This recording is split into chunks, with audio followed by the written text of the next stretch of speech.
Michael Jordan, we see one of the greatest players of all time. What we can't see is his will within, his drive to accept all challenges, his vision to be the best. And for 3 straight years, he saw no team do it better than his Bulls. Then the challenge was gone, and Michael left. Last year, Jordan returned with his sights set on another title, but the Orlando Magic stopped them dead in their tracks. The moment that I had against Orlando, I was in control of the ball. I lost the ball. We lost the game. It was not the characteristics of my game, and hopefully I could redeem myself for what happened last year.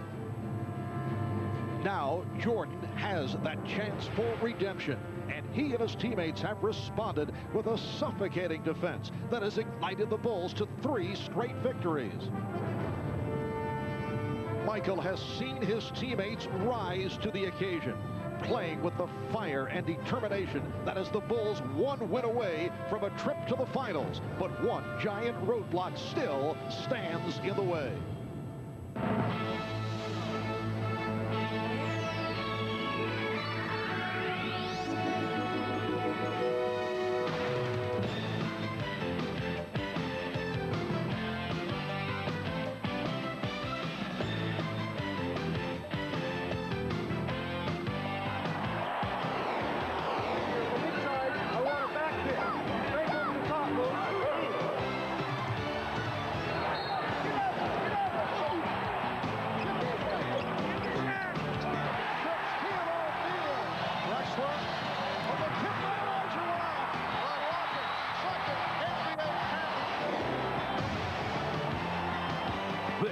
Is the NBA on NBC.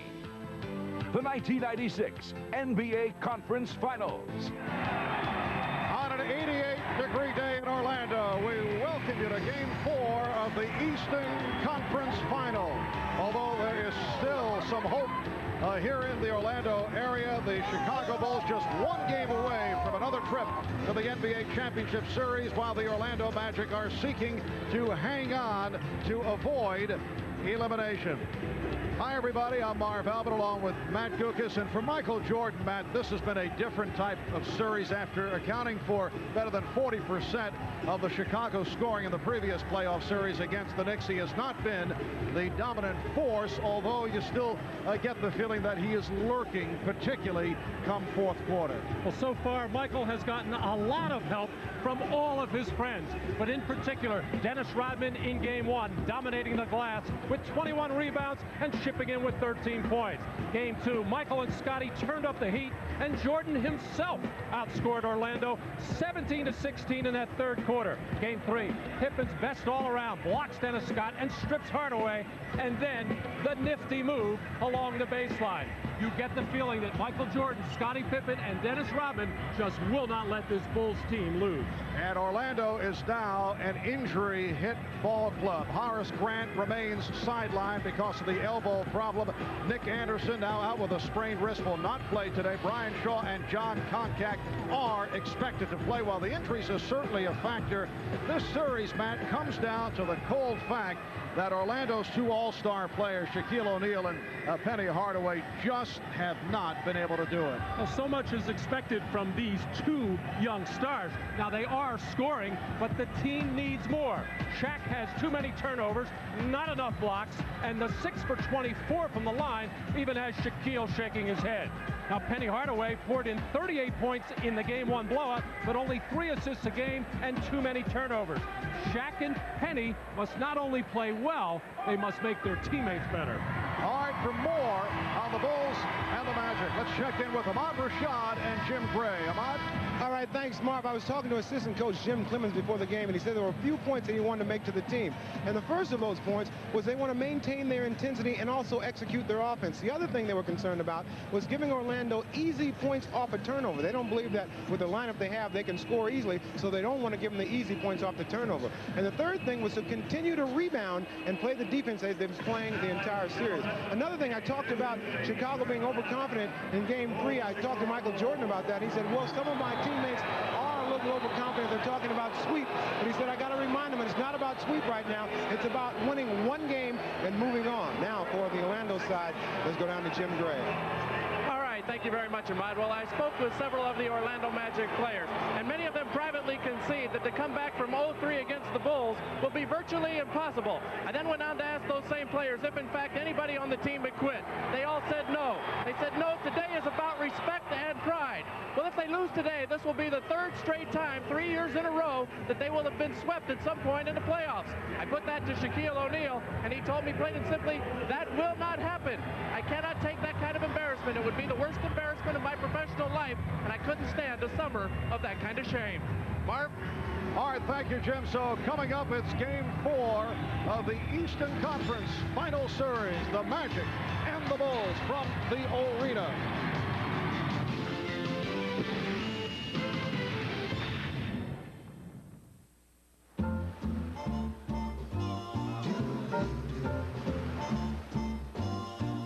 Somewhere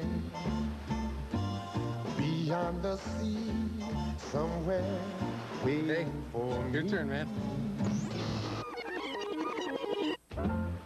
When you've got the great taste of an ice cold Miller Lite, life is good. I think she digs you. Really? No. Beyond the sea, some.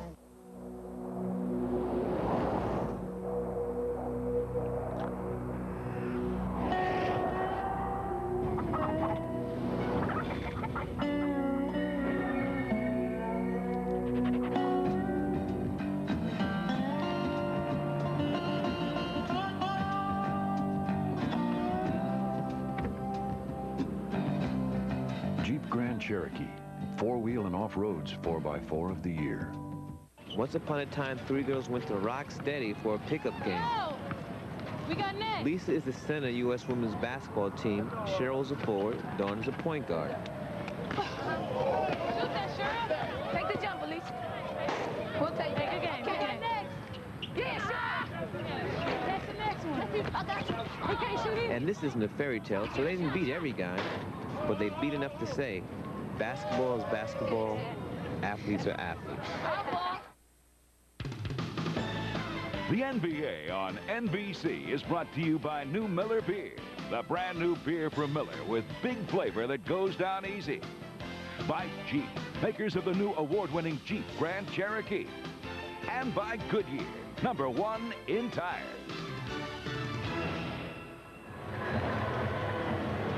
Welcome back to Orlando, Florida, as we get set to show you the starting lineups. The last team that was swept from the playoffs in 3 straight seasons, the Chicago Stags of the late 40s.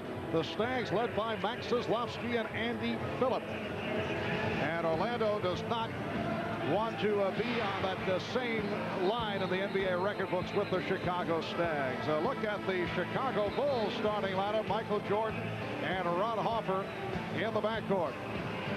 And up front, Luke Longley with Scottie Pippen and Dennis Rodman. Pippen coming off a sensational 27-point game on Saturday afternoon. Phil Jackson, who said when he met Brian Hill before Game 3 out at half court to shake his hand, he asked him what next could go wrong to his team. Well, he found out during the game when Nick Anderson went down with the wrist problem. And as we check out the Magic lineup, you'll note a couple of changers. Well, Penny Hardaway is there, but Anthony Bowie will start for Nick Anderson. Bowie made only 4 starts during the regular season. Shaquille O'Neal, the starting center. Dennis Scott still trying to fight his way out of the shooting slump. And it will be John Koncak. There was some thought that Joe Wolf would get the call, but Koncak will be the starter despite the knee problem. There's Brian Hill, the head coach of the Magic, yesterday on Showtime. Pete Vesey reported that Brian Hill might be in trouble. There could be interest in Chuck Daly. Well, John Gabriel, the Magic general manager, told our Jim Gray earlier that Hill is not in trouble. He said that Hill will return next season as Orlando's coach. Well, I would tend to believe John Gabriel because, first of all, at this time of the year, you're not even thinking about or talking about, however, but during a playoff series, there's always that kind of talk about coaching changes, especially the way this series has gone. Danny Crawford working with Hugh Hollins and Dick Pavetta. And on the opening tip, the ruling that the ball, apparently someone jumped in too quickly on part of the Chicago Bulls, was Michael Jordan trying to get the edge. So it is Orlando with the first possession as Hardaway works against Pippen. We're just underway in game 4. Hardaway in the lead, and O'Neal is fouled. Well, Brian Hill and his coaching staff putting in a couple of new wrinkles and a couple of new plays at yesterday's practice, and this is one of them. Getting a pick and roll to the middle of the floor, something that's been very difficult for them to do because the Bulls have been forcing their pick and rolls from that side of the floor down to the baseline. But this one got Penny Hardaway to the middle, and a good pass to Shaq. Foul committed by Longley, and Shaq gets the crowd going, following up on the 1 for 9 on Saturday by hitting his first 2.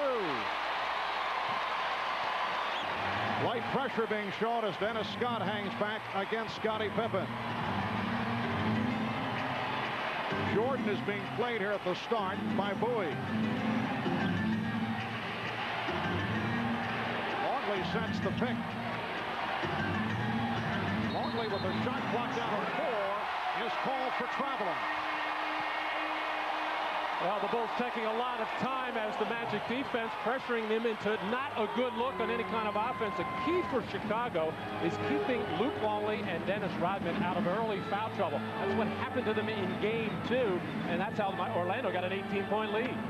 O'Neal again led by Hardaway. It's a 4-0 Magic lead. Scottie Pippen thought he saw the opening. Dennis Scott able to stay with him. The Orlando Magic try to bounce back from an embarrassing performance here on Saturday. Held to just 67 points, second lowest in NBA playoff history since the advent of the 24-second shot clock. Pippen firing from downtown and kept alive by Rodman. Well, right away, you can see the fervor and the passion in the Magic's defense to start this ballgame out. Something different. Michael Jordan putting the Bulls on the scoreboard. Shaquille O'Neal is held by Ron Hoffer, who would not allow the shot of the crowd. Looking for a flagrant foul call, but it is a personal foul. Michael Jordan just getting that little handoff from Dennis Rodman, and a good look as Shaquille guarding Rodman, too slow to get out and challenge Jordan's shot. Yeah, that was called a non-shooting foul. Jordan able to deflect it to the backcourt.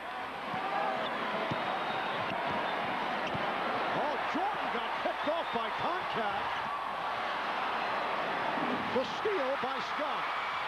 Hardaway. Oh, the Magic opening up in very alert fashion. We did not see this at all on Saturday. And you have to wonder why, Marv. It's just a matter of getting ready and playing at a playoff-type intensity, and that's what we're seeing here at the beginning of this ballgame for Orlando. Chicago looking a lot like the Magic, especially in games 1 and 3. Foul away from the ball called on contact. Orlando could not get started in game 1, and they were blown out. They could not finish game 2 as the Bulls came back from an 18-point deficit, and they had the horrendous performance in game 3 on Saturday. Off the double team, the foul is called.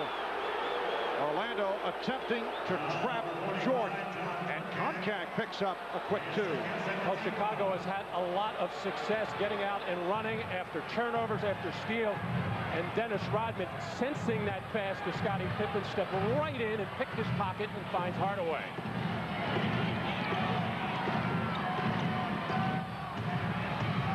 Now Pippen one-on-one with Scott. Rebounded by Longley. Longley keeps it alive and then stripped by Scott. Hardaway with Bowie. Hardaway took it all the way. And it's Orlando 8. Chicago 2. And Phil Jackson stoically sitting on the bench, barely watching the action, a little upset with his team, probably warning them for 2 days that something like this could happen if his ball club wasn't ready. But Michael Jordan showing that he is ready. Michael hitting on his first 2 field goal attempts. Jordan coming off a very quiet game here on Saturday. Also late in the game, came up with a twisted ankle, but says he's all right.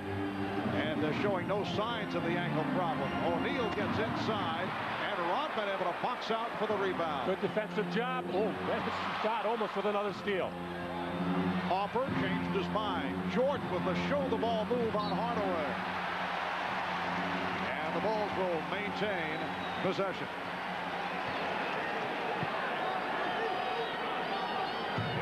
going, it is still Chicago in command off the board. That's been the story of this series as well. And when you have Dennis Rodman on the floor, that's going to be the case most of the time. Longley goes to the hook shot. And the rebound taken by Hardaway. Scott for three. Dennis Scott, who has been struggling, has not been able to hit not only the downtown shot, but the two-point shot. He was 2 for his previous 13 in this series. Orlando up 11-4.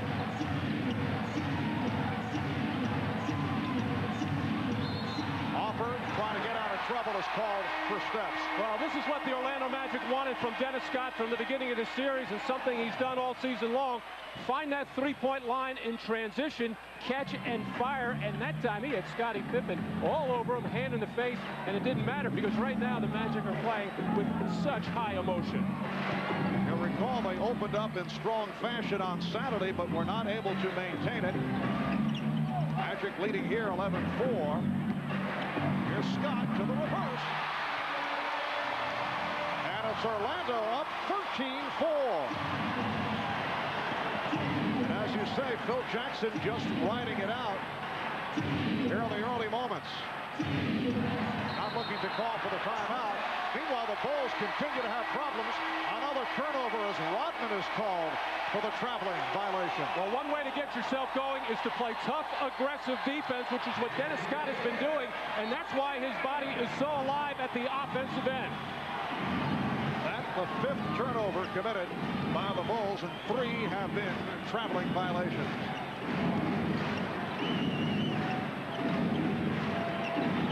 Scott passing on the 3. O'Neal backing his way and hitting. So Shaquille with 6 points here in the early going, and it's the Magic 15, the Bulls 4. 5 minutes gone by. And Phil Jackson knows there will be a timeout as soon as we hit the 6:59 mark and under on that dead ball underneath. Ron Harper with his first field goal. Orlando Magic hoping to bring this series to a 5th game, which would take place in Chicago on Wednesday night. O'Neal led beautifully by Bowie. Anthony Bowie with the perfect pass for Shaquille O'Neal, who just had some words for Dennis Rodman as they headed up court. They have been sniping at each other right throughout the series. You recall Shaquille referred to Rodman as a gimmick, and Rodman has been saying, well, Shaquille, oh, the block by O'Neal. Fast break for the Magic. Scott for 3. And Longley gets to it. Rodman has been saying, well, O'Neal will be a great player someday. Nice move by Michael Jordan. He's 3 of 3, has 6 points, and it's the Magic 17, the Bulls 8. And at the other end, Dennis Rodman barking at the official, Danny Crawford, saying he was thrown to the floor. The Bulls are still getting their running opportunities as the Magic, some of that emotion is starting to wear off. A little slow getting back on defense. O'Neal turns it over. And Pippen fouled in the open floor by Scott. A furious start by the Orlando Magic with 5:49 to go in this first quarter. They are up 17-8.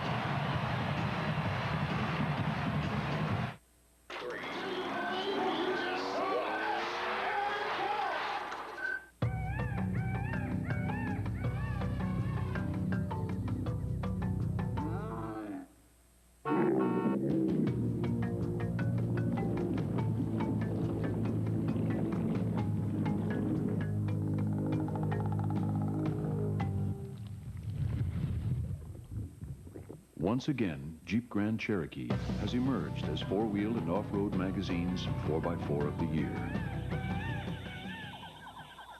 This man thinks he's just pledged undying love for his girlfriend, Midge. He hasn't. He also thinks he's tasted new Miller beer. He hasn't. Brand new Miller beer. Say ah, not duh. Look for the red label.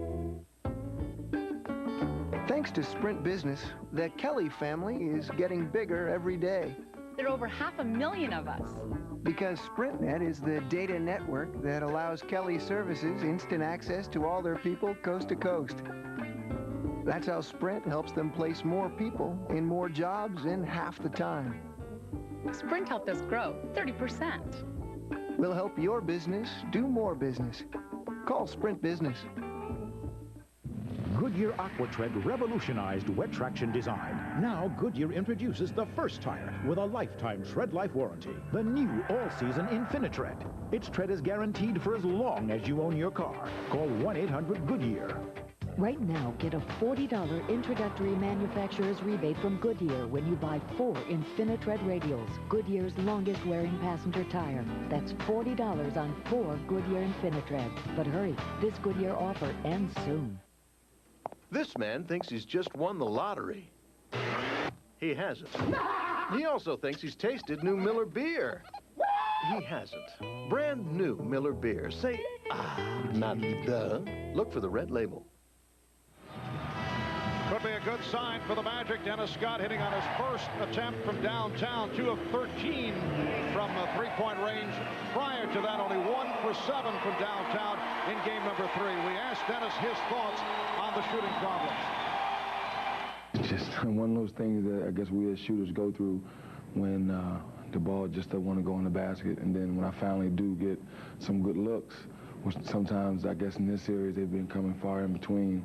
And I find myself sometimes rushing or getting over anxious that, oh, I finally got a good look, and I'm not shooting my normal shot. And, you know, it's something you go through, but only way you get out of it is keep shooting. But I'm trying to guard myself to not taking, you know, bad shots or start making myself and hurt the team worse. And we're already being down 0-3. I don't want to come out and just start jacking up crazy shots and making everything look worse than what it is. Well, throughout the course of the season, Dennis Scott benefited by all the double teaming on Shaquille O'Neal and Penny Hardaway. He would generally get open for those three-point shots. It has not happened in this series. Another alert play by the Magic. They've been swarming defensively here at the start. They lead 17-8. Anthony Bowie blocked. Jordan got a piece of it, but contact right there. And it's Orlando 19. Chicago 8. Even the picks are better for Orlando. Shaquille O'Neal has set a couple of very good ones on pick and rolls. And earlier we saw John Koncak almost level Michael Jordan near midcourt. Illegal defense called for the first time. Let's check in with Ahmad Rashad. Ahmad? All right, Marv, during that last timeout, Phil Jackson very calmly reminding his team that they expected this kind of intensity, the crowd behind them and everything, but said that with their experience, they should be able to weather the storm. A lot of ball game left. They just got to start chipping away at it. Marv? All right, thank you, Ahmad. Ron Harper helping to chip away at it with a 3. Harper with 5 points, and it's the Magic by 8, just under 5 minutes remaining. Ron Harper's shooting has been very poor in this series, but his defense has been exceptional. Shaquille trying the spin move and was shoved by Longley. So Luke committing his second. Well, most of this series, Shaq has stayed going to the middle against Luke Longley and has a lot of success on the spin to the baseline against Wennington. He figured I might as well try it on somebody else.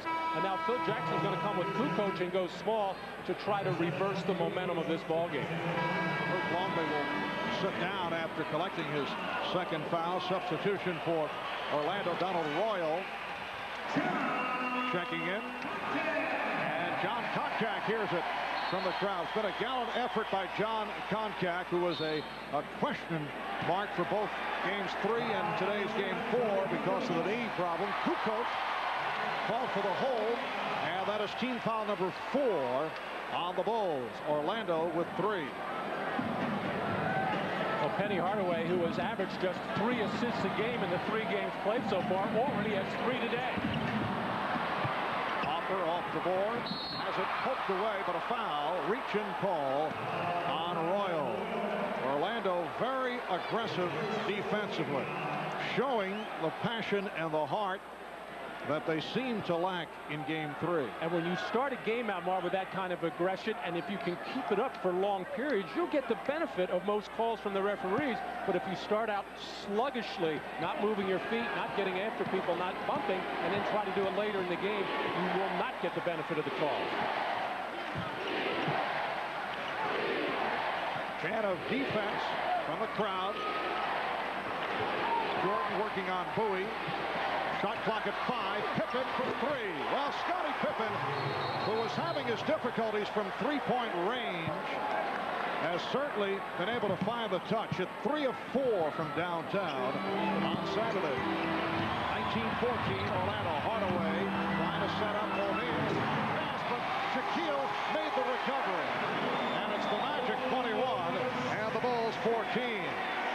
Shaquille O'Neal with 10 points in this first quarter. Well, Penny Hardaway felt pressure. They got a pressure release. He just drove through everybody, was going to attack that rim, and finally the dish off to Shaq. Jordan tried to go glass, and he was hacked by Bowie. Well, nothing tentative about the attack at all at either end of the floor for Orlando so far this afternoon.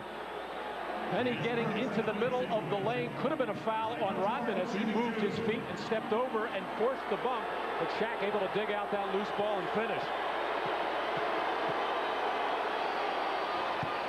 Michael Jordan, who had difficulty at the foul line in unusual fashion on Saturday, 6 of 11 at the line. Both clubs had problems. Chicago 18 for 31, Orlando 10 of 24. How about the two teams combining, missing the 5 technical fouls that were attempted? It was a full moon the other day. 21-16, Orlando. 3.5 to go in this first quarter.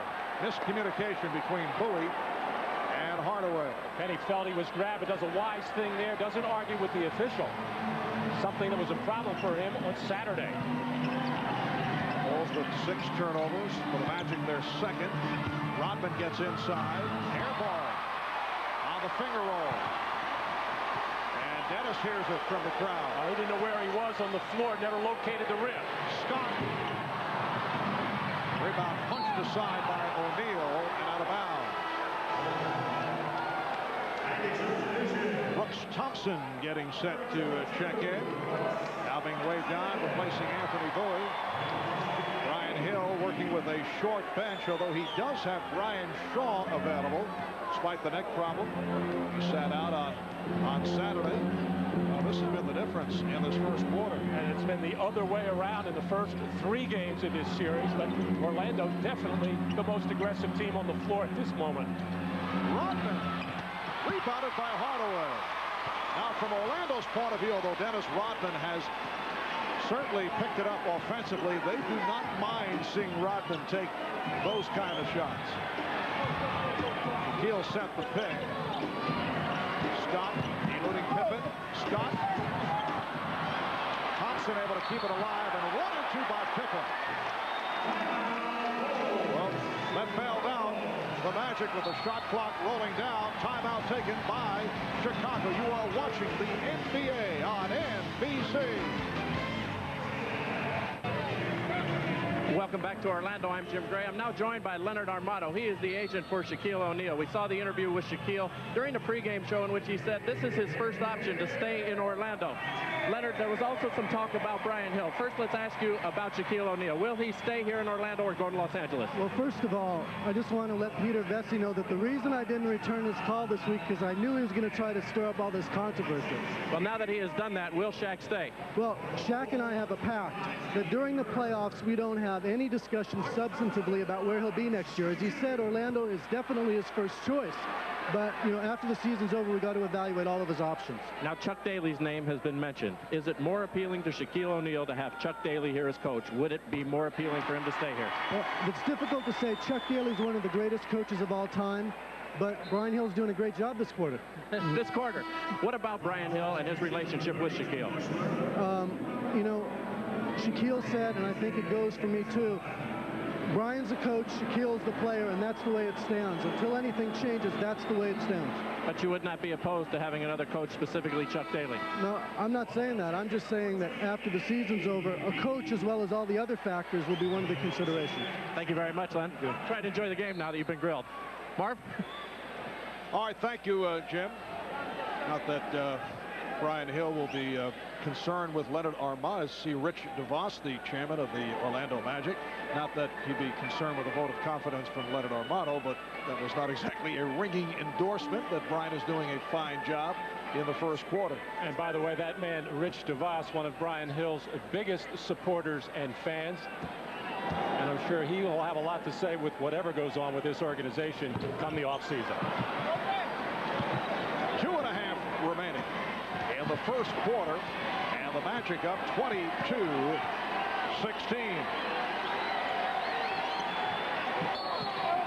And a foul is called as Kukoc cut to the lane. He was held by Scott. For Dennis Scott, his second. And now Orlando over the limit. So Tony Kukoc, who has been quiet during the course of the playoffs, on the line. Kukoc during the regular season just killed the Magic. Tony Kukoc coming back from the lower back injury that put him out of the Knicks series, missed the final 3 games of that series. Played 20 minutes here on Saturday, hit only 1 of 5 from the field.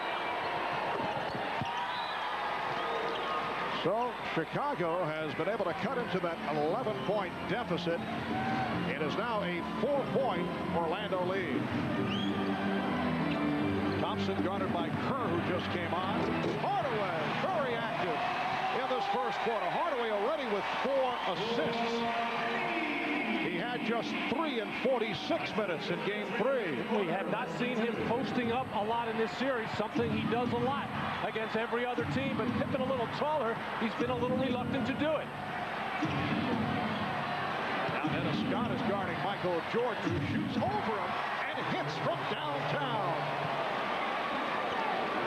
Jordan is 4 for 4. He has 11. It's the Magic 24, the Bulls 11. Well, there's no question Orlando coming out, giving the Bulls their best shot. The thing that has to worry them, the Bulls are taking it and right in this ball game. Hardaway checking the clock as he backs his way. Crowd looking for a foul. Kerr now on the floor along with Jordan, Pippen, Kukoc, and Bushler. Michael Jordan makes it 5 for 5. He has 13 points, and he's brought the Bulls within 1. Well, very difficult matchup on the floor for Orlando right now. Dennis Scott can run around with Scottie Pippen, pretty much the same height. Michael Jordan just too quick for him. 15-5 run by Chicago. Hardaway with a beautiful move, spinning his way on Pippen. Well, the Magic and Penny Hardaway in particular know if they can get to the basket, nobody to block a shot. And Pippen takes it the distance and draws the foul, and he went flying. Well, Michael Jordan is feeling it, and it looks like he wants the ball in every offensive situation. Isolated against Dennis Scott here, just putting the ball on the floor, a little pump fake, getting him off balance to knock down the shot, and then Penny Hardaway working one-on-one against Scottie Pippen, beats him with the nice spin move, and nobody home underneath the basket, and Pippen wanting to bounce back, just making sure he draws some kind of contact as he gets to the basket, and his free throw shooting woes continue. Foul called on Royal. And here is Randy Brown providing a respite for Michael Jordan. Randy Brown, the solid defensive player in his 5th season out of New Mexico State. So we were talking at the start that although Michael has not been dominant offensively in this series, the ball will go back to Orlando. You always have the feeling that he is lurking out there, more than lurking in this first quarter. 13 points on 5 of 5 shooting. 3-point Orlando lead. Down to 15 seconds with 8 on the shot clock remaining in the first quarter. Hardaway for 3. Yes. It's the Magic extending to a 6-point lead. Here's Kukoc for 3. Oh, and a foul is called with 2 and 2/10 seconds to go in the first quarter as Hardaway and Pippen got involved in the collision, and it's called on Pippen. For Scottie, his 2nd personal. And a frustration foul on the part of Pippen here, as Kukoc set up by Pippen on that drive and dish out, and Pippen upset that he got beat on that spin move and looked bad defensively on that earlier play by Hardaway. Then he took Hardaway's left-hand move away in the lane, gave him the three-pointer, which Hardaway nailed, and then Pippen actually wanted to go to the basket himself, felt Kukoc was in his way, and had to chase him out to the left corner. It's been an outstanding first quarter for Penny Hardaway. He has hit 5 of 8 from the field. He has 12 points, along with the 4 assists. Anthony Bowie is back. Michael Jordan has returned for the final 2 seconds of the quarter. Big scoring outburst for the Magic in 7 of the 12 quarters coming into this game. Orlando held up 20 points and under. Kukoc pops it down, and Bowie and Thompson able to keep it away from Jordan.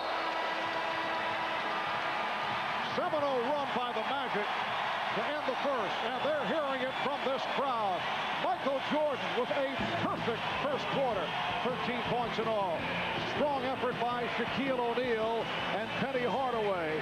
After one, it's the Magic 31, the Bulls 23. You're watching the NBA on NBC.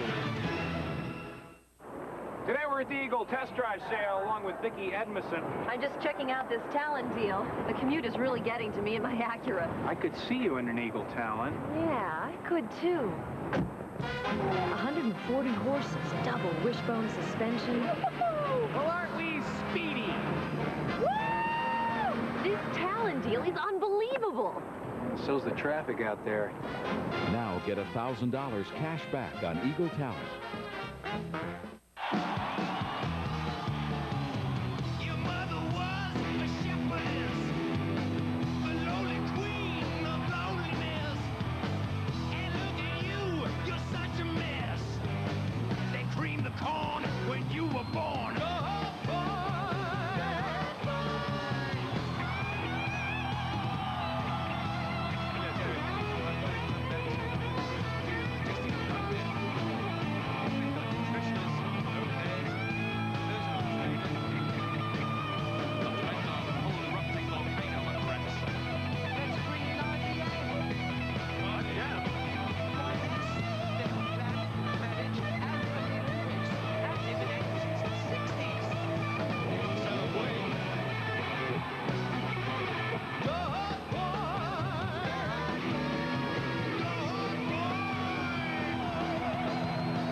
Couldn't get a cab? No way, there's the Hulk. Hey, where are you guys going? They're going to McDonald's, where you can find 8 of the greatest superheroes. Because with every hamburger Happy Meal you buy for $1.99, your kids get a superhero action toy, like the Invisible Woman or the web-whipping Spider-Man. One with each Marvel superhero's Happy Meal you buy. Look, it's the Invisible Woman.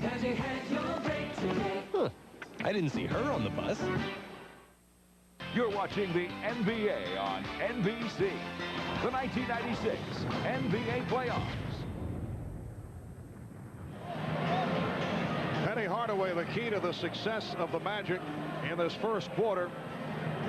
During the regular season, he averaged 7 assists, just under 3 turnovers per game. And you can see in this series, over the first 3, it has not been the usual Hardaway output. But today, 4 assists in the first quarter, has not turned it over. In fact, his numbers deceiving, because he had opened up with a 38-point in the blowout, a 38-point game in game number 1 in Chicago. Today, 5 of 8, 13 points, 2 of 2 from the line.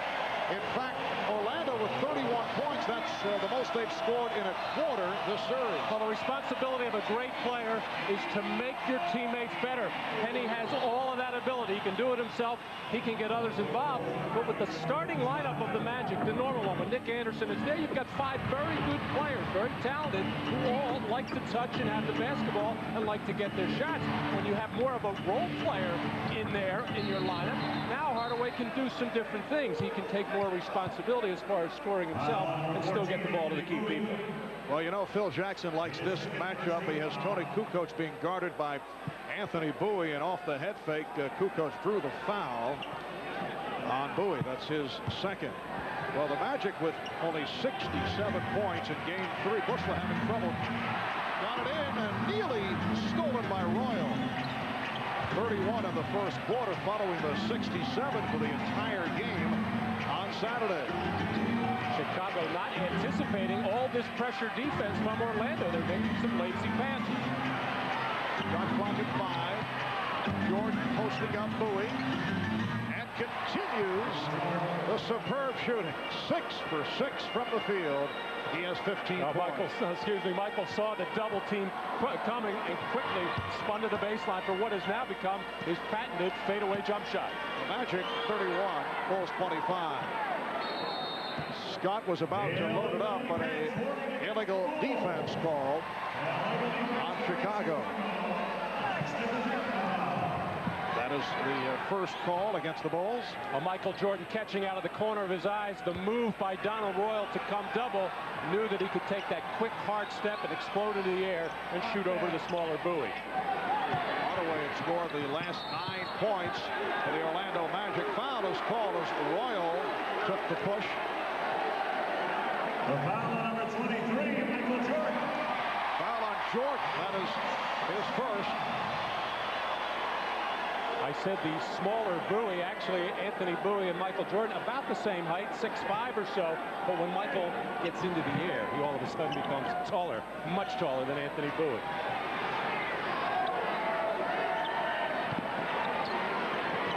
Thompson, played by Kerr. Oh, nice fake by O'Neal, and he is fouled. Shaquille has certainly had his way in the first half against Dennis Rodman, who in this series has done a terrific job, not only on the court physically, but you get the idea he has gotten into the head of Shaquille O'Neal. That foul was called on Tony Kukoc. Well, because there is so little double teaming of Shaq, these defenders have to play him straight up. Normally you would shade towards the middle because that's where the double team is coming. Shaq now 3 for 3 from the line. And I think that's why Shaquille is getting that little opening on the baseline and really making a good, quick, hard move with terrific footwork to the baseline throughout this series. Over the first 3 games, Shaq 6 of 24 at the foul line.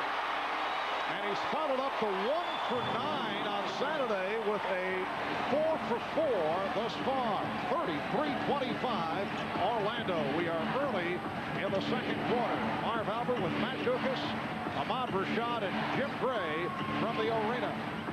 They double up on Jordan. And Michael in a crowd got blocked. It is on O'Neal. That's his first. Such a smart play by Michael Jordan. You can just tell in his body language he feels the Magic are getting the benefit of a lot of calls. He was just going to drive into a white shirt and see if he couldn't get a call. He didn't like that last call against him. Almost a makeup call. In fact, a makeup call. Kukoc. Nice touch by Tony Kukoc. That is his first field goal. 33-27 Orlando. Magic have led right throughout. They have done it with pressure defense here in the first half. Scott with the save. And back comes Kukoc. Setting up Bushler for 3. Yes. John Bushler has done a terrific job game in and game out coming off the bench. Does not get many minutes, but he has certainly made the most of it when he's been on the court. Well, Steve Kerr actually out-battled Shaquille O'Neal and knocked that ball loose. He almost got his body knocked hard to the floor. 3-point Magic lead. Here is Thompson for 3. Brooks Thompson, a 3-point shooting specialist in his second year out of Oklahoma State, extends to a 6-point Orlando advantage. Kukoc for 3. And he continues to struggle from downtown. He is now 2 of 33 from 3-point range. We'll be right back. Do or die for the Jazz against the Sonics. Tuesday night at 9 Eastern on NBC. Life's funny. You never know what to expect. But you do with the Toyota Corolla. It comes equipped with a 20-sensor self-diagnostic system to help ensure things are exactly as you'd expect at every turn. Life's full of surprises. Your car shouldn't be one of them. The newly restyled Toyota Corolla. It's where 28 years of innovation have taken us.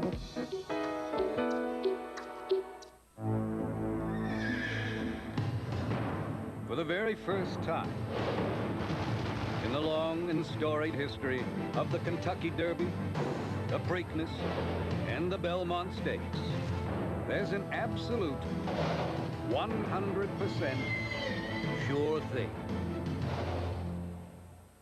If you try to use American Express, you won't get in, because the only card accepted at the gate is Visa. It's everywhere you want to be. What's up, Sandy? Hey, Lisa. Hey, Jennifer. What's up, Linda? Hey, guys. Huh. Ooh. Hey, you notice anything kind of different about the girls this semester? Yeah.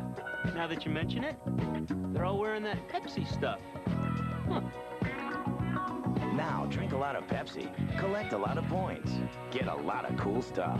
You notice anything different about the basketball team? Pepsi stuff.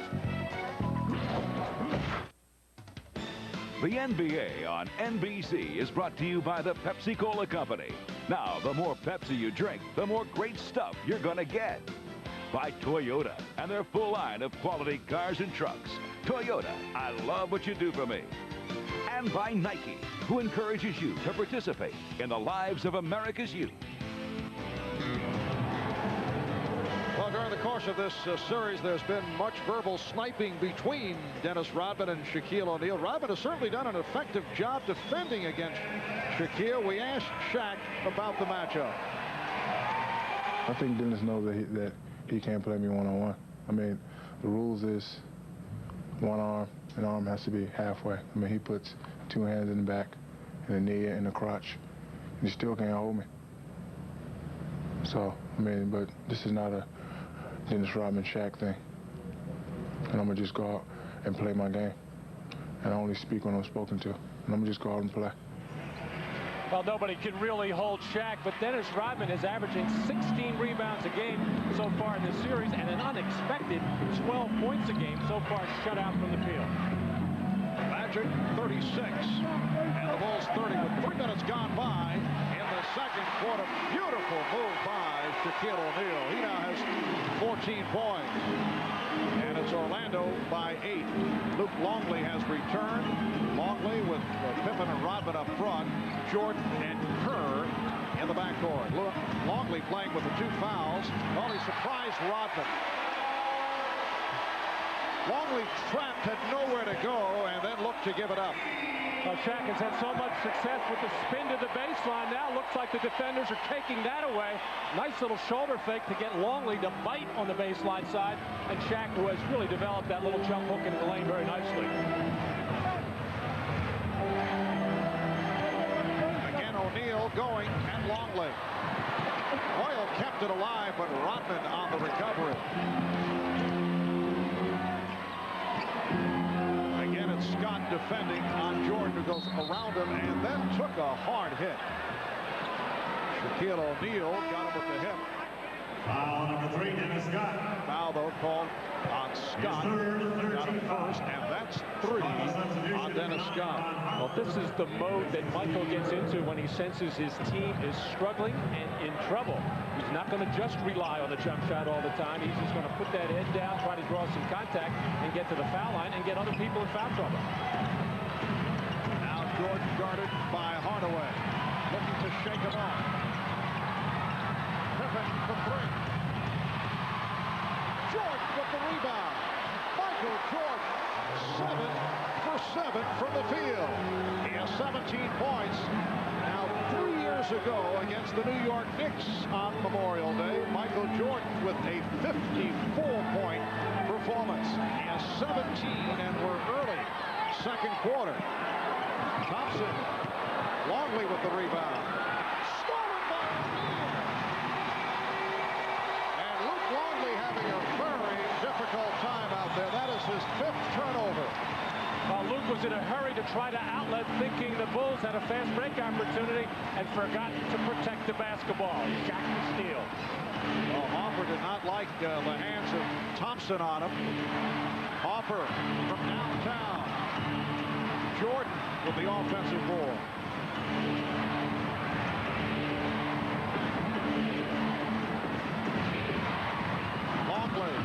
Luke Longley with the open shot, his first field goal, and it's a 40-34 Orlando lead. I don't know if you can sense the look or see the look on the face of Michael Jordan as Penny Hardaway is challenging him with his defense.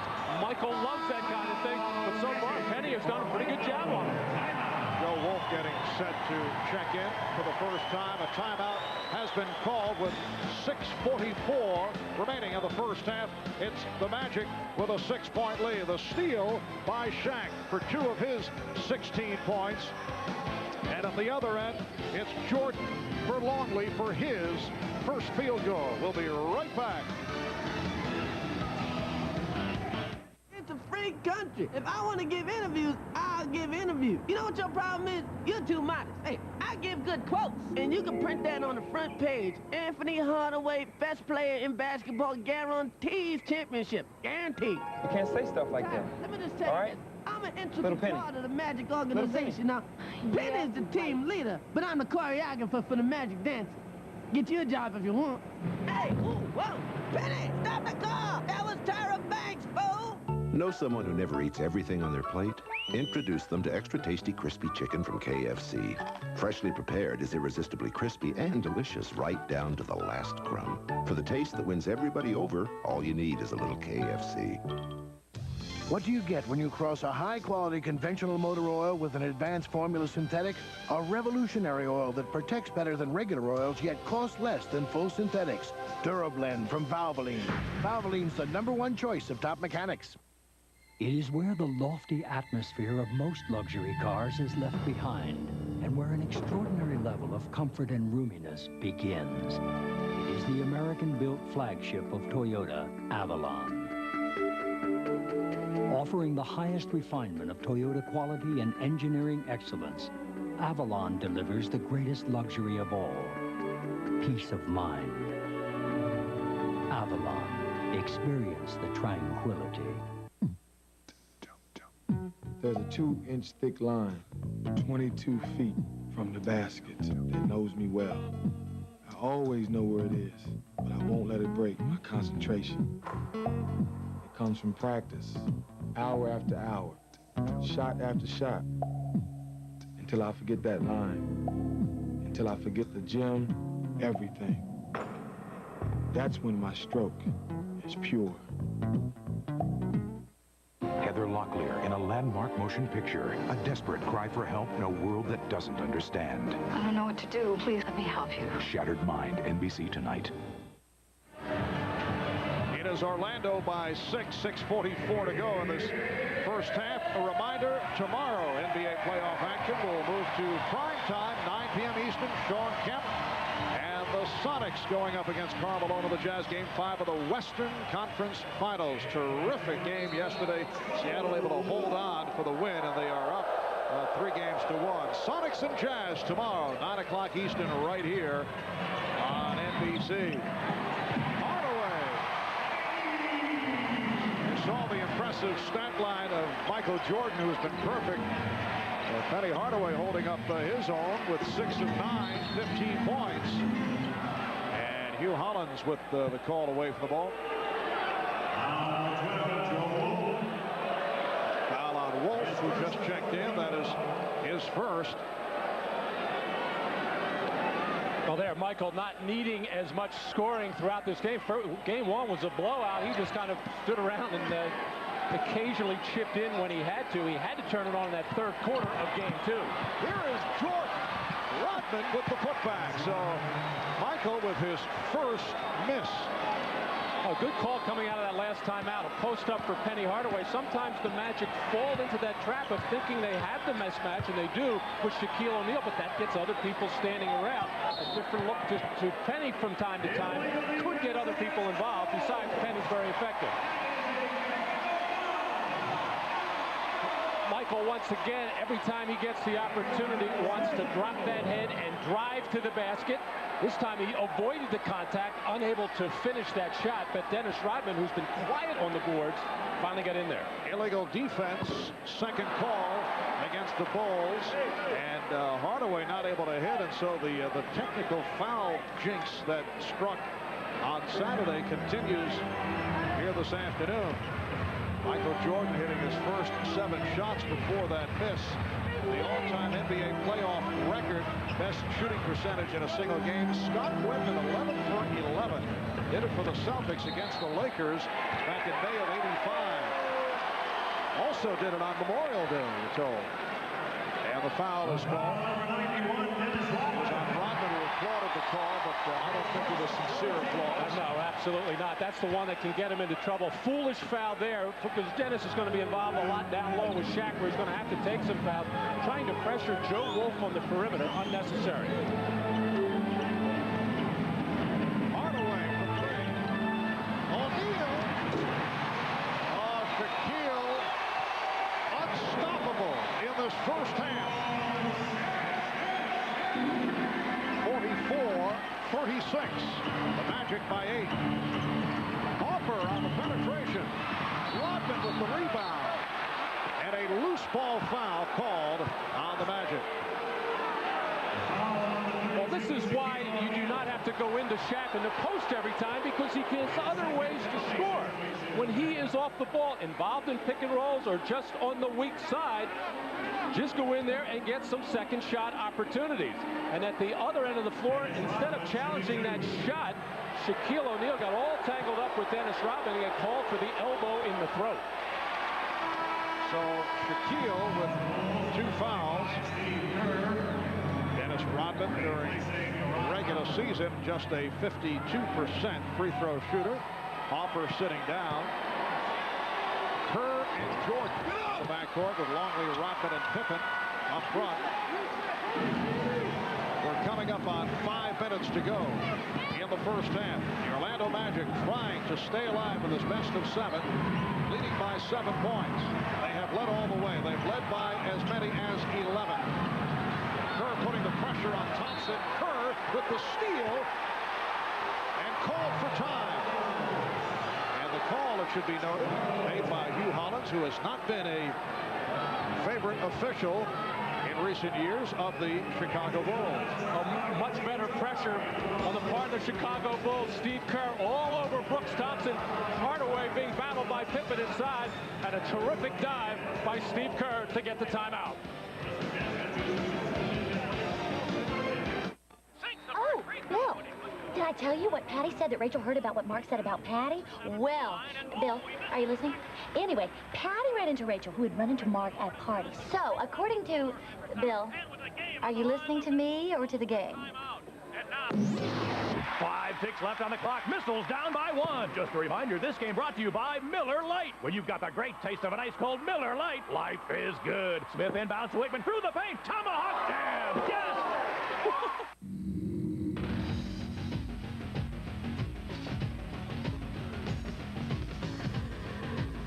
It has the highest ground clearance in its class. But more importantly, 1996's pickup truck of the year comes with 190 horses, all with big chips on their shoulders.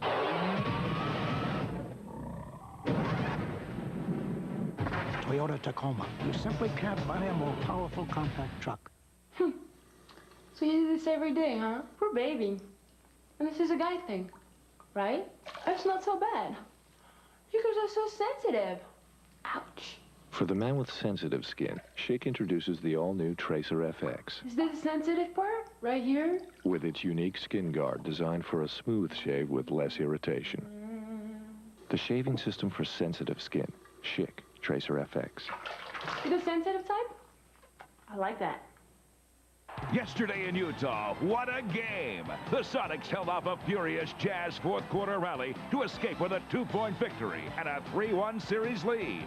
Now, as the scene shifts back to Seattle, it's do or die for the Jazz. The Western Conference Finals go prime time, Tuesday night at 9 Eastern on NBC. Here's what's coming up on the Prudential Halftime Report. We'll talk about the Western Conference Finals, in which Seattle now leads Utah 3-1 after the dramatic win yesterday. Game 5 is tomorrow night here on NBC. We'll talk live with the Sonics shooting guard Hersey Hawkins. And we'll get the analysis of Julius Erving and Peter Bessie on the first half of Bulls Magic. Orlando a win away from elimination, but leading right now by 7 as we send it back to the O-Arena. Marv Albert, Matt Gukas, Ahmad Rashad, and Jim Gray. And stuff. Thank you, Bob. Well, a call that was disputed by Penny Hardaway just a moment ago. Steve Kerr was able to dive and come up with the timeout. Penny is letting the official know that Steve Kerr should not have been able to call this timeout because both players had possession or tied up and had 4 hands on the basketball. Nevertheless, Kerr got the call. He was shouting it, I think, as he dove to the floor, asking for that timeout. Kerr being defended tightly by Thompson. Scottie Pippen has been quiet, only 1 of 5 from the field. Jordan with the step. And rebounded by O'Neal. Shaq with 18. Michael Jordan, that's a backcourt violation. Brooks Thompson, who had some shaky moments handling the ball in game 3, turns it over right there. He was surprised by Penny throwing him the ball in that situation. Penny Hardaway, the primary ball handler right now. Brooks Thompson occasionally plays some point guard, but with Hardaway bringing it out of the backcourt, his responsibility to get it into the front court. 4.5 remaining in the first half. Jordan try to shovel it. Longley blocked by O'Neal. Luke Longley is really having his problems at both ends of the floor. A little surprised Bill Wennington hasn't gotten a call. Phil Jackson just went down and got him. Yes, Bill Wennington making his way to the scorer's table. And a push is called. It's on the Bulls. That's 3 on Longley, and he will sit down. Here comes Wennington. And Bill really struggles with the strength department, trying to keep Shaq from moving either into the middle or the spin baseline. But what Bill can do for the other end is spread the floor a little bit, run some pick and pops, and he's effective with that 16-foot jump shot.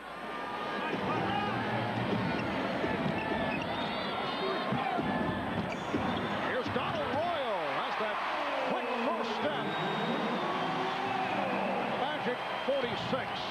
The Bulls 37. Well, Penny Hardaway forced to the baseline there, but Donald Royal doing the smart thing, not standing around, looking for a lane to cut into, and he was the benefit of an easy 2. We mentioned the spreading the floor that Bill Wennington provides, but he was not able to hit that open jump shot. Thompson. That's why Brooks Thompson is on the floor, particularly with the Magic short-handed. In fact, we're told that Brian Shaw, who was supposed to play after sitting out with a neck injury in game 3, will not be able to play. On the bench, but unable to perform, we're told. Rodman with the offensive rebound. So apparently the muscle spasms in the neck got worse. Jordan was fouled.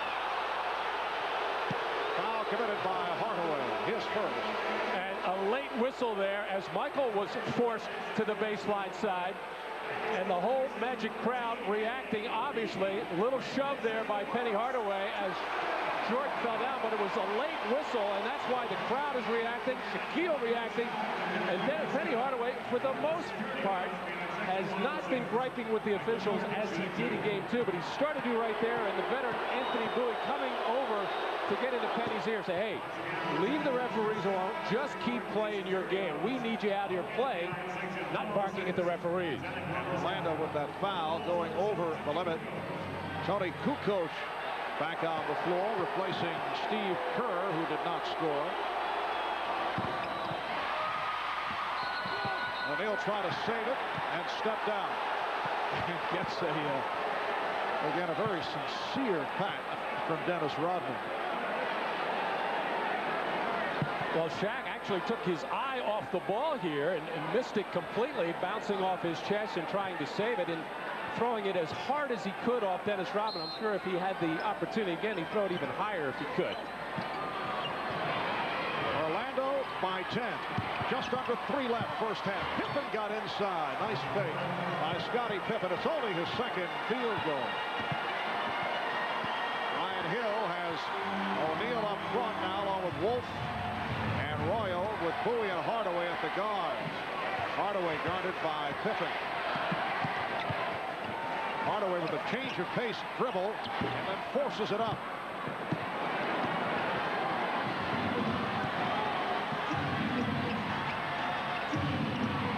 Coach met by Royal. Wennington for Rodman. Now Wennington will shoot it. Air ball handled by Royal. And pass, Bowie able to save it. Bill Wennington looking very tentative, passing it up an open shot and forcing a bad one air ball. Royal draws the foul. Donald Royal, who can take it to the basket extremely effectively with that first step.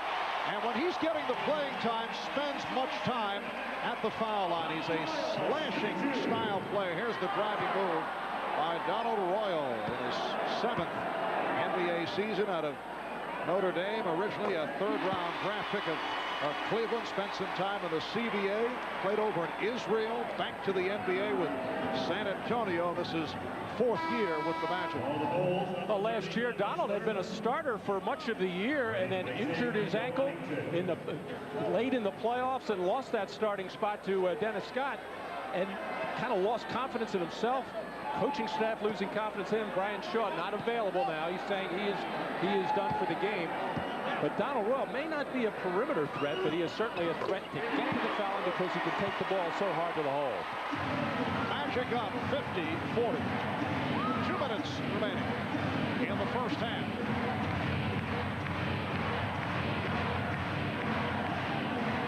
Less than 2 minutes remaining in the half. Less than 2.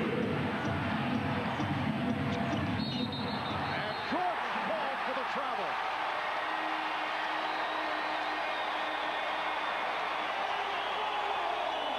Turnover committed by the Bulls. No complaint from Michael, just a little smirk, and no complaint from Phil Jackson. They all knew what happened on the play as Jordan trying to escape that double team. Minute and a half remaining in the first half. Oh, look out. Rodman and O'Neal with a shove on Rodman. Let's see how the officials handle this one.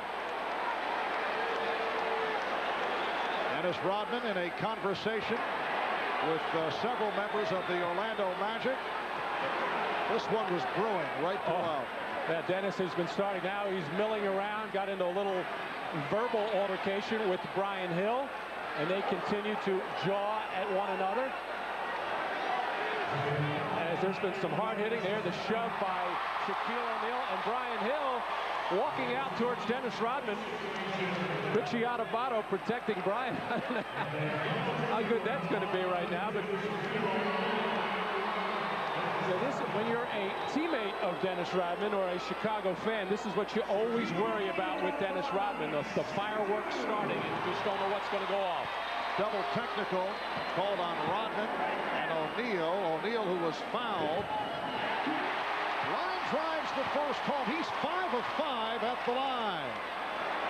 Well, Shaq hit him 1, 2, 3 hard times, and Dennis Rodman just trying to grab onto Shaq and maybe instigate a little bit with the grab, and he did what he wanted to do. He got Shaq to react with a push.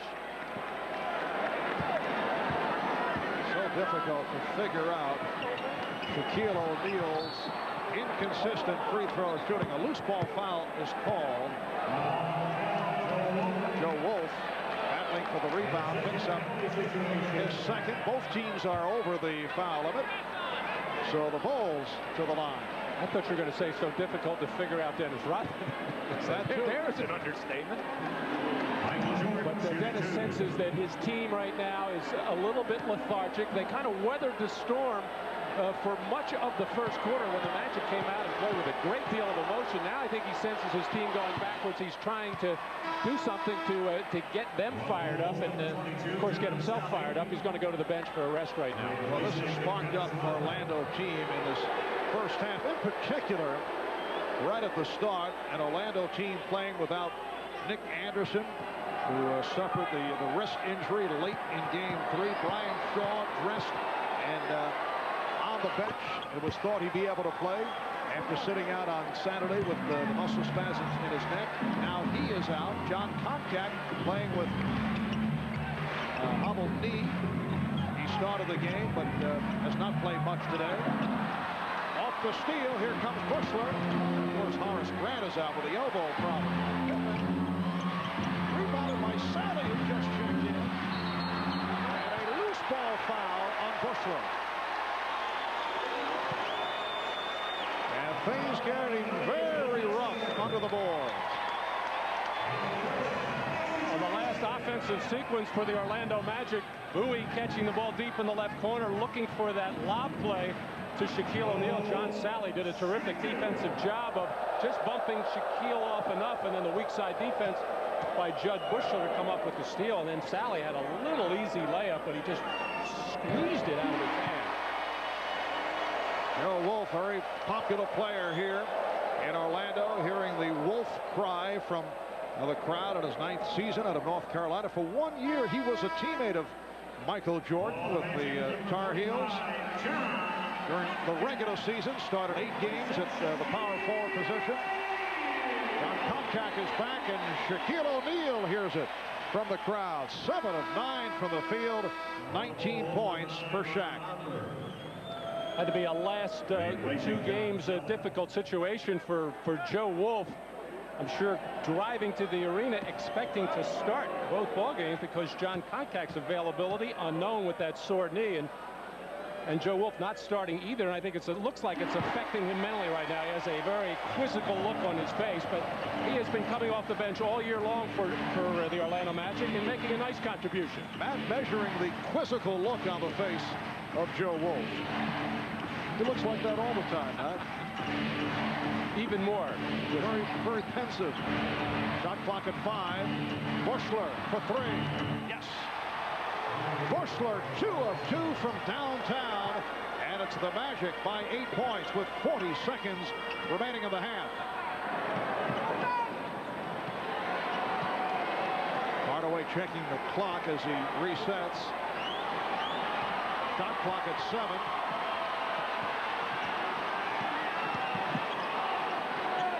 Wolf. Oh, Joe Wolf got it away with the shot clock rolling down. It's a 3-pointer for Wolf. And it's the Magic by 11. Bulls holding for a final shot of the half. Down to 10 seconds. They are on their feet here in Orlando. Down to 5. Jordan facing the double team. Finding Pippen, and Pippen is fouled. Foul committed by Donald Royal with 9/10 of a second remaining in the half. Well, Joe Wolf has that nice 16 to 18-foot jump shot and has shot it well all year. Not known as a 3-point shooter, but he had to rush this one with just 1 second on the shot clock with Scottie Pippen right in his face. Now Pippen to the line. He is 0 for 2 at the line. And Pippen and Royal having some words. Scottie felt that Donald Royal put a little extra into that as Donald Royal was actually faked out of his shoes, trying to grab on and make sure Pippen did not lay that ball up. But a good defensive job by Bowie, timing his double team just right, coming out. Turned out to be not right because they got a free throw shooting opportunity, but coming out to double team Jordan, make him give up the ball. Thompson comes on for Koncak. And now Dick Pavetta indicating a 22nd timeout called by Orlando. 9/10 of a second remaining in this first half. The Chicago Bulls with a 3-0 lead in this best of 7 Eastern Conference final. A look back at game 1. Chicago in a blowout in Chicago. Dennis Rodman, 13 points, 21 rebounds. Penny Hardaway with the 38-point game as the Bulls just crunched the Magic off the boards. Game number 2 Chicago came from behind. Shaquille O'Neal had the big first half, 26 of his 36 in the first half, but sparked by Michael Jordan with 17 of his 35 in the third. Bulls came back from an 18-point deficit, and then here Saturday in game number 3, Chicago with the 86-67 destruction of Orlando as Scottie Pippen broke out with 27 points on 11 of 14 from the field. So 67 points for the Magic on Saturday. Here in the first half, they have already scored 56. It is 56-47. Hardaway, can he get it off? He does. And that is the end of the first half. Shaquille O'Neal with 19. Penny Hardaway with 15. That man, Michael Jordan, with 20 points on 7 of 9 from the field. Bob Costas and the Prudential halftime report coming up after these words. You know, I think we should have a talk. All right.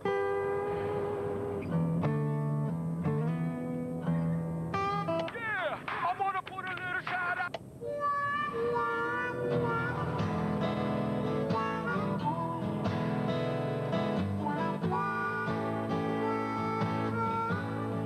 Nothing brings people together like Pizza Hut pizza. I'm glad we had that talk. Yeah, should do them more often. There's 4 million miles of roads to show you what you're made of. So, fellow nomads, start your itineraries. The Toyota Summer Drive sales event is on. Run into your dealer before the asphalt starts to cook. There's a choice of new Toyotas to worship the road any way you want. And even special lease rates on the Toyota you always wanted. But you gotta hurry, because there's great values on new Toyotas and a billion sights to go. So drive. If you think stress is tough on you, consider your engine. Traffic jams, towing and hauling, even idling can lead to damaging wear. That's why Castrol is introducing Syntec Blend, the only synthetic blend that combines Castrol conventional oil and Syntec molecular components for greater protection than conventional oil in severe driving conditions, because too much stress can be fatal. Castrol Syntec Blend, added protection for severe driving conditions. On Saturdays, your customers can receive 2-day packages from FedEx. Cost? An extra $10. On Saturdays, your customers can receive 2- to 3-day priority mail packages from the U.S. Postal Service. Cost? $3. And there's no extra charge. On Saturdays, your customers cannot receive 2-day packages from UPS. Sorry. So, what's your priority? Priority mail from the U.S. Postal Service. Nothing compares to Paris in the springtime. And now, tennis's most grueling Grand Slam is upon us. Andre Agassi, Pete Sampras, Monica Seles, Steffi Graf, and more. Join us for the French Open, presented by Perrier. Coverage begins next Saturday on NBC. This is the Prudential Halftime Report, brought to you by Prudential. Live well, make a flag, be your own rock. Halftime in Orlando, the Magic showing some grit and leading the Bulls by 9, 56-47. Not to put a damper on it, but remember, they led by 15 at halftime of Game 2 as well. Bob Costas back, Julia serving, Peter Vesey here, of course. We'll talk about the Bulls and Magic in our next segment. But let's start with the Western Conference Finals. Seattle leads Utah 3-1, Game 5 tomorrow night from Seattle here on NBC, 9 o'clock Eastern Time, 6 o'clock Pacific. We're joined now by Sonics guard Hersey Hawkins, and you can smile, although actually you're a guy who's usually smiling, but you can really smile, ahead 3-1. But while the ball was in the air after it left John Stockton's hands, what were you thinking? Because it looked good on the tube. Well, basically, I think everybody was holding their breath, I think, because, you know, everyone knows John Stockton passed, and, you know, he's come up with shot after shot in crucial situations like that, you know, and it was just one of them things. Luckily, Det was 6'10", and he was able to get a hand up on him and, you know, make him adjust the shot a litlittle. Hey, Hersey, you led the nation in scoring your senior year at Bradley. Now man, Peter, you're going a long way back here. well, we go a long way back. I'll even name your coach, Stan Albeck. But now you're the fourth option on this team. How do you accept that? You know, I think whenever you're winning, you know, I think you accept any role that's given to you. I understand that I'm on a good team. I'm on a championship caliber team, and, you know, I just want to go out, especially at this point, and do whatever it takes for us to win basketball games. You know, it's not often that you're in this position where you can really seriously make a run at the championship. So I'm just happy to be here on this team. Okay. Doc? You know, when your name is mentioned, Hersey, people think scorer, but you fit in very nicely in Seattle's scheme of things as a defensive player. I have to think that those first 5 years in Philadelphia, when you had to guard Michael Jordan 6 regular season games and in the playoffs, made you a better defensive player. I think whenever you guard Michael, it makes you a better something. I don't know what. But, you know, I think what's been good about the situation here is I think I have such good defensive players around me that, you know, whenever you make a mistake, you know that they're there to have they have your back. You know, our defensive schemes work well for us, and, you know, that's what we emphasize, playing defense, playing solid, and we know if we do that, we're going to put ourselves in a position to win a lot of games.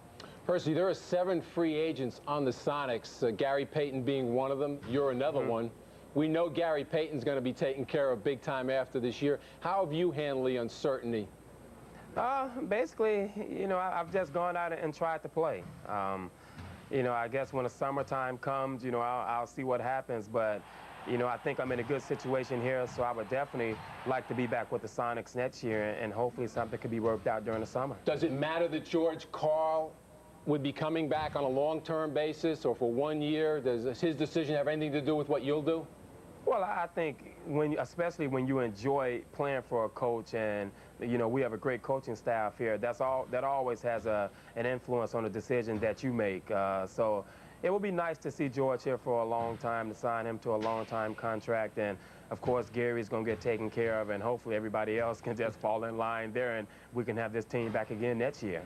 Hersey, let's see if you can explain this in a way that a layman would understand for our viewers out there. The Sonics play terrific team defense, a lot of trapping, a lot of doubling, and then switching back. Explain the philosophy that George Karl has you guys using defensively.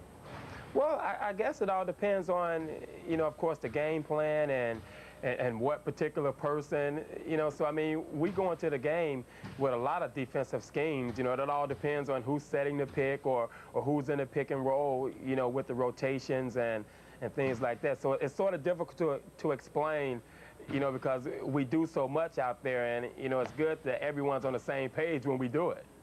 Last thing, and folks, I hope took note of the free throw percentage, better than 90%, and 17 for 17 in this series where free throw shooting has been so important between the Sonics and the Jazz. I know you don't want to look ahead, but strategically, if you can finish it tomorrow, that's going to make such a difference, because if Chicago is lucky enough to finish Orlando off and then is waiting for the winner and waiting at home, that's going to put whoever emerges from this series at a disadvantage. So the sooner the better.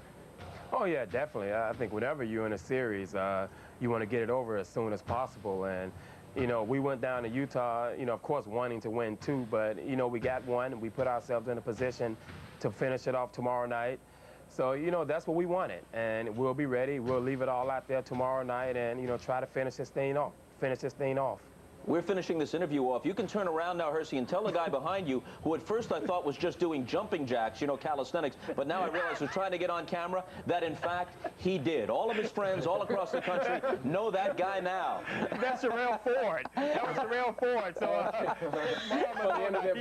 he's so far at the end of the bench, he's desperate for camera time. Hey, Hersey, we may see you in the finals. Thanks a lot. Okay, guys. Thank you. All right. Hersey Hawkins, the Sonics look to close out the Jazz tomorrow in Seattle. Remember, Utah is just 1-6 on the road in these playoffs. We'll have it for you tomorrow night at 9 o'clock Eastern time. And should the Magic beat the Bulls today and extend the series to a 5th game, we'll have that for you on Wednesday night, also at 9 o'clock Eastern time. Did you see that guy back there? That guy is just, I thought he was doing jumping jacks for a while, just working out in the gym. When we return, we'll talk about the first half of Chicago and Orlando. Does anybody do jumping jacks, by the way, now that Jack LaLanne has retired?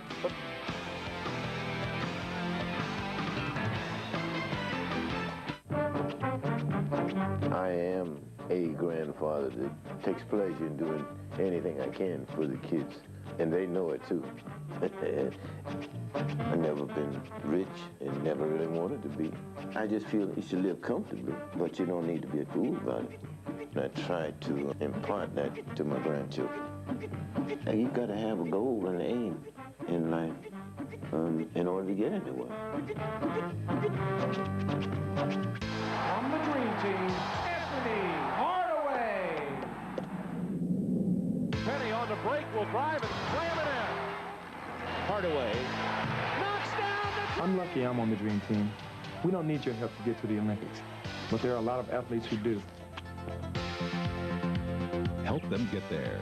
Call now. U.S. Olympians receive no financial support from our government. They need yours. Every donor receives official Olympic merchandise.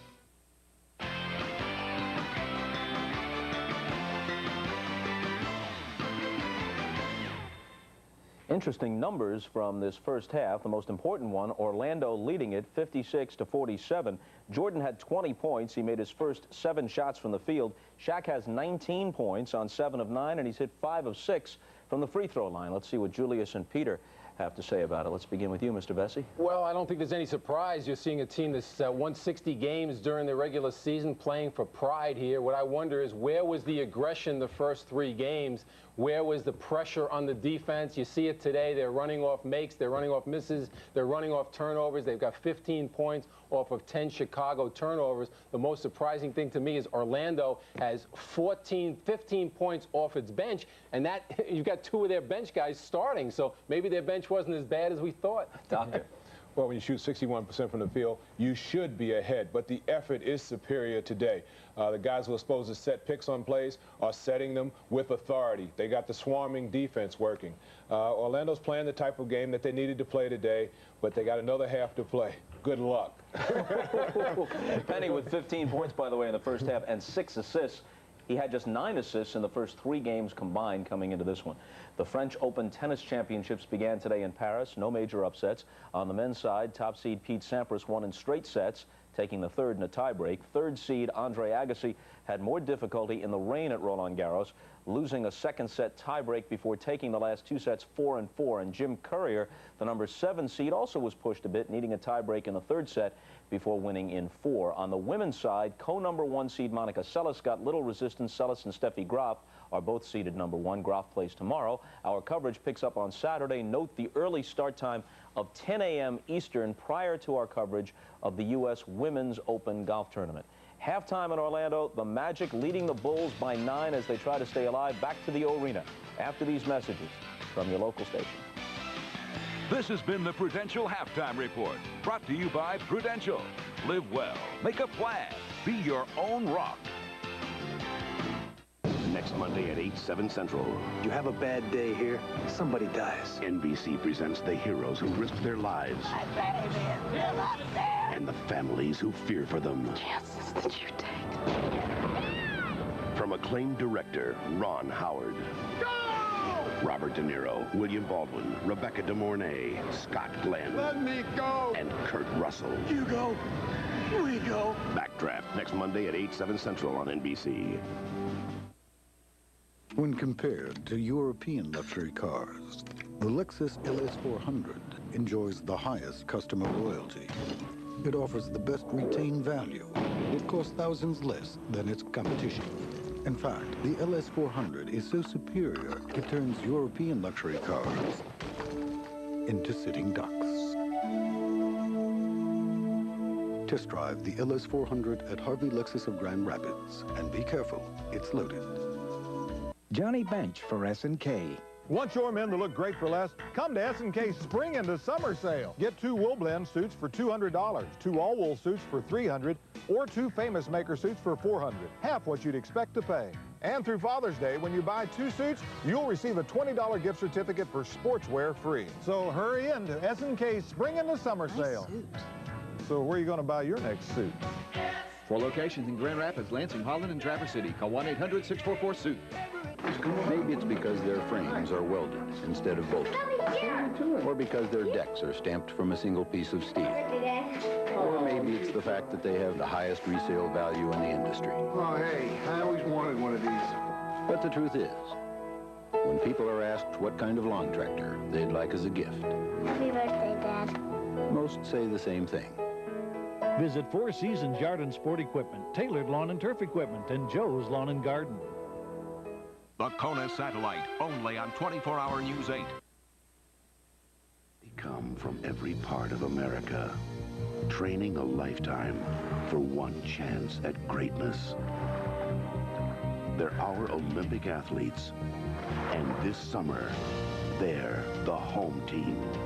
The Olympics, America's Games on NBC.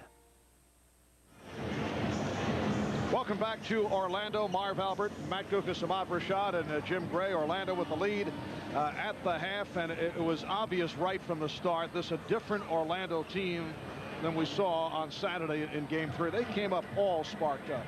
Well, the emotion was there, but so was the three-point shooting, the foul shooting, and most important, they took care of the basketball. Only 6 turnovers, and if they can continue to do that in the second half, and they will be sorely tested, they've got an excellent chance of winning this game. Now let's check out the Miller Lite halftime statistics. The shooting for Chicago, 44%, 16 of 36. Look at Orlando, 20 of 34, 59%. From the field. Michael Jordan hit his first 7 shots, finished 7 of 9 in his 23 minutes for 20 points. Shaquille O'Neal led Orlando with 19, and both teams doing it at the foul line in contrast to Game 3. Chicago 10 for 14, Orlando 12 of 15, and how about Shaq? 5 of 6 from the line. So it's the Magic 56 and the Bulls 47 as we head to the second half.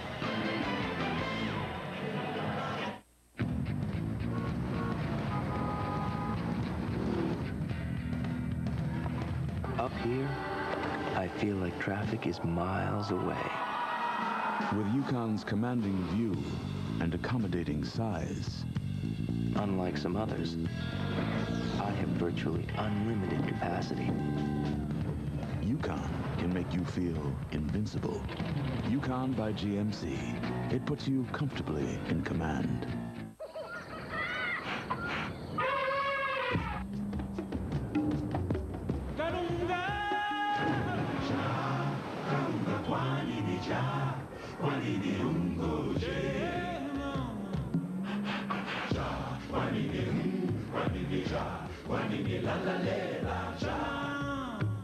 You didn't pay. They never do.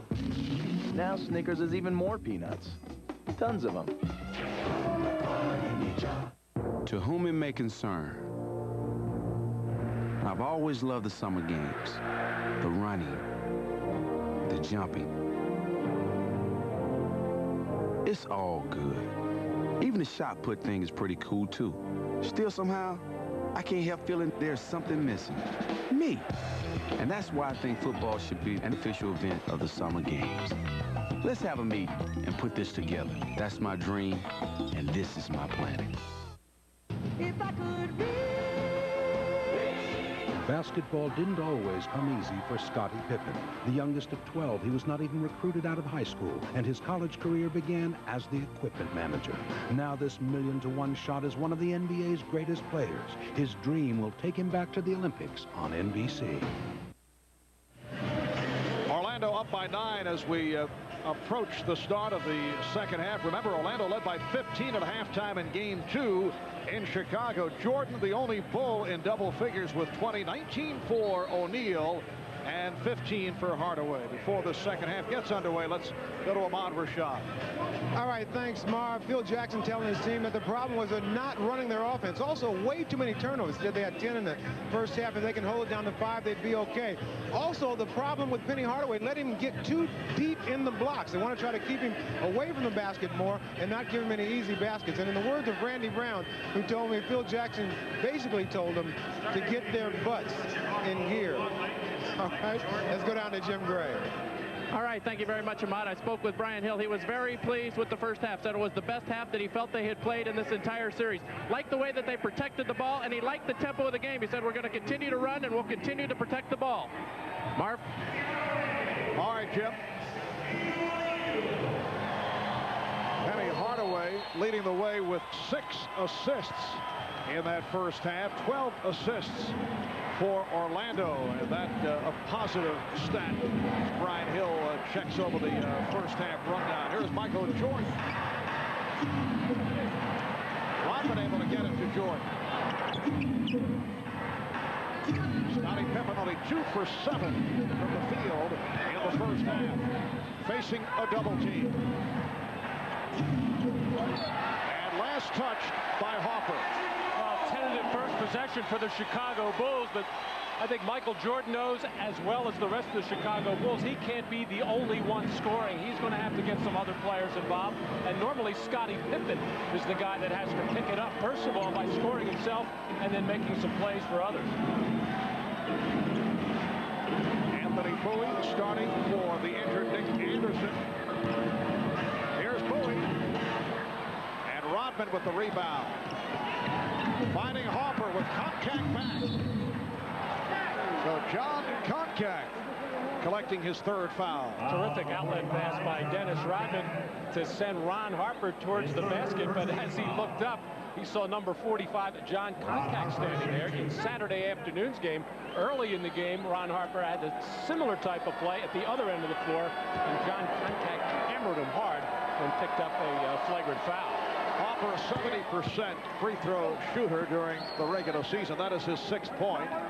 And it's the Magic 56 and the Bulls 48. We'll see how hard the Bulls pick up the Magic in the backcourt after this free throw situation. It's tough to do it after a miss one, but it's usually what they like to do in the 3rd quarter. Put that pressure on, create some turnovers, and turn them into easy baskets. O'Neal with Scott and Koncak on the front line. Bowie and Hardaway in the backcourt. And Bowie lost it to Hopper. 2-on-1. Pippen with Jordan. Oh, Michael Jordan from Scottie Pippen. And Pippen got away with a grab and hold on Anthony Hardaway after he made that pass. He grabbed onto Hardaway so he couldn't attempt to foul or block the shot of Jordan. He got away with it. The Magic lead is down to 6. A minute and a half gone by in the 3rd. Nice move by O'Neal. The spin leading to the stuff. 21 for Shaq. It's Orlando by 8. The Orlando Magic looking to stay alive, seeking a 5th game back in Chicago on Wednesday night. And we'll be there if there is a game 5 on Wednesday. Illegal defense against Orlando, their 2nd violation. Oh, good ball pressure on the part of Ron Harper as Anthony Bowie did not protect the ball. And then that little grab with the left hand of Pippen to hold Hardaway. And right now, Shaquille O'Neal, he has it going to the middle. He has the spin move. And Luke Longley has 3 personal fouls. But the way that he is playing at the offensive end, I don't know how important a player he's going to be for Chicago. Of their 10 turnovers, he's got 5 of them. Michael Jordan breaks the string of missed technical fouls. That's a streak ends at 6, combined by both clubs. The Magic 58 and the Bulls 51. Chicago Bulls, on the other hand, looking for a 4-game sweep, and then would like the rest period awaiting the winner between Seattle and Utah. Jordan, Michael getting the roll. 25 for Jordan and a 5-point Orlando lead. Well, the Bulls will take the basket, but they cannot be happy with the way that they're executing their offense. Too much standing around. They look a little heavy-legged to start this 3rd quarter. Here's Scott going glass. Dennis Scott has 7. And it is Orlando by 7. Hopper got the step and was hit by Hardaway. The Magic slow in getting back down court. Well, the ball just being swung around the perimeter. Finally, it goes into the hands of Michael Jordan with the shot clock winding down, having to just take a jump shot over Anthony Bowie. And then Dennis Scott leaning in as he's been taken off that 3-point line time and time again by the Chicago defense, forcing him to put the ball on the floor.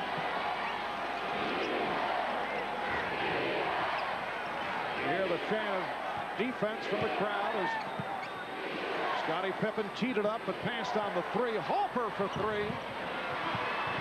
Bowie knocking it out of the hands of Rodman, and the Bulls will get a new 24. Well, the Bulls say they want to take that shot, and it is an open one from Ron Harper as they swing the ball, as Phil Jackson calling that play, because when you expect your teammates to take a shot, and that's why Dennis Rodman is such a good offensive rebounder. He times it so well. He knows when the shot's going to get up, and he gets good position. Jordan for three, and Pippen able to get to it. Well, Scottie Pippen has been off. He is now 2 of 8. Orlando in possession, up by 7. Rodman had it batted away by Bowie. But Anthony Bowie very active on the boards. He's been contesting for every loose ball, every rebound at both ends, and that's been a factor. Well, the Chicago Bulls are having to settle for jump shots out of their offense, and that's what the triangle offense will present to you a lot of times, but they still have to get some slashes and drives to the basket to be effective. Longley setting the screen. Jordan trying to slice his way and had it knocked aside. It will be Chicago ball with 4 on the shot clock. It's amazing how the ball winds up in the hands of Michael Jordan or Scottie Pippen with that shot clock winding down, but they do have the ability to create, make something happen. No complaint by Michael there. Good block by Shaq. Pippen can't find anyone. Just did. Avoid the 5-second violation. Now Pippen with the shot clock running down. It's a 24-second violation.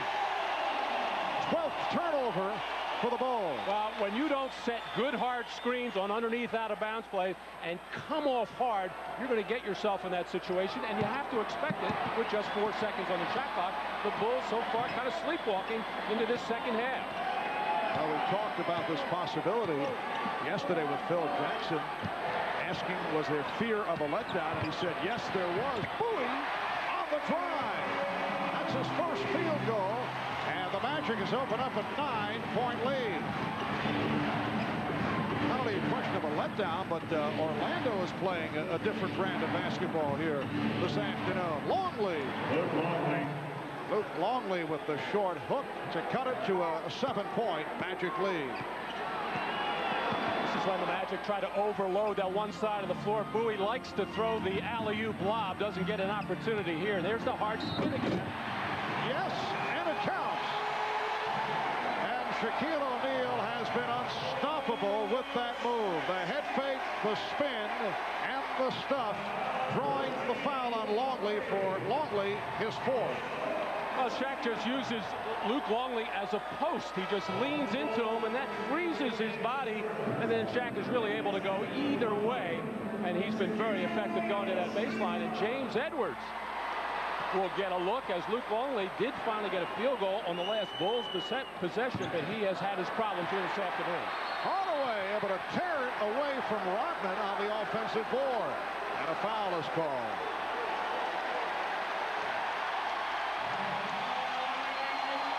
Foul committed by Dennis Rodman. That is his 3rd.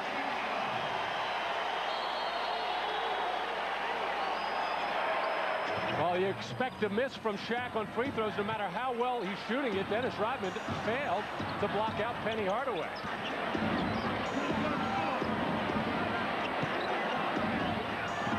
Hardaway had it poked away by Pippen. Fast break 3-on-1. Left by Pippen. Jordan fouled by O'Neal. And the Bulls get out and strike so quickly, but a good job of Bowie getting back, trying to hold the fort underneath the basket, and a good job of Shaq getting back in transition. Here's the strip by Pippen to send this fast break going, getting the ball to Pippen in the middle, and Shaq hustling back to stop the lay-in. 6:56 to go in the 3rd. The Magic by 9. Catch Inside Stuff Saturday mornings on NBC. This is it. where brand new Miller beer begins. Where the hops grow that give new Miller beer its flavor. Because new Miller beer is brewed a totally new way, straight from the heart of the hops, for flavor unlike any other beer. Big flavor that goes down easy. We think so much of this new beer, we're just calling it who we are. Miller. Brand new Miller beer. Reach for what's out there. On national debt, your share, $65,000. 65 grand, whoa! Who's got that kind of cash? Looks to me like the nation better start saving. Here's a good place to start. When you call someone collect, dial 1-800-COLLECT. You'll save the people you call up to 44%. Hey, considering the hole we're in, dialing 1-800-COLLECT just might get us out. 1-800-COLLECT. Save up to 44% on collect calls.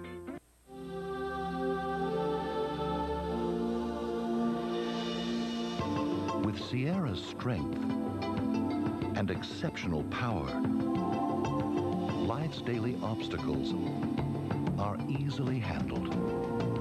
But with Sierra's third door, you will have one less hurdle to overcome. Sierra by GMC, putting you comfortably in command. The NBA on NBC is brought to you by Sierra by GMC, putting you comfortably in command. By 1-800-COLLECT, it's the way to call collect. And by new Miller Beer, the brand new beer from Miller with big flavor that goes down easy. Well, a slice of life in the Magic Kingdom as we welcome you back. Marv Albert with Matt Gukas, Ahmad Rashad, and Jim Gray. Just under 7 minutes to go in the third quarter, and the Magic leading the ball 64-55.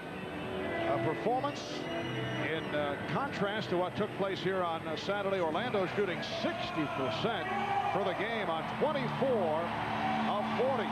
Orlando, the first 3 games of this series, shooting 43%. So they've picked it up, but they've done it at both ends, Matt, because the defense also has been a sparked up effort here this afternoon. Well, that's generally what will happen if you get yourself moving around defensively and aggressive and then do a good job on the boards, although they've given up 11 offensive rebounds to Chicago, but not gotten hurt that much by second chance points. Michael Jordan already with 26 in this game, but still getting very little help offensively from his teammates. Still no one else in double figures. Jordan with 27 and not getting the help. Pippen is 2 of 8 from the field. He has only 7 points. Harper with 6. Longley with 4. Kukoc with 4. Bushler has 6 on a couple of 3-pointers. O'Neal this time doing it against James Edwards. 66-57 Orlando. Well, James sitting on that bench for a long time now over the last 3 games, saying he's not going to beat me baseline anyway. Gave him the middle. Jordan hits the 3. That is his second from downtown, and he now has 30. The Magic 66, the Bulls 60. You see Scottie Pippen that time ushering Penny Hardaway up the right side of the floor, knowing that Shaq loves to set up on the left side, at least trying to make him kill some clock. And a holding foul call made by Hugh Hollins, the outside official, on James Edwards. James Edwards is not in there for his defense, so he might as well take a hack in there when Shaq is ready to shoot the ball. He's in there to make a couple of turnaround jumpers. Nice little brush screen by Ron Harper as Anthony Bowie tried to go over the top there, and Michael Jordan getting a good look at a 3.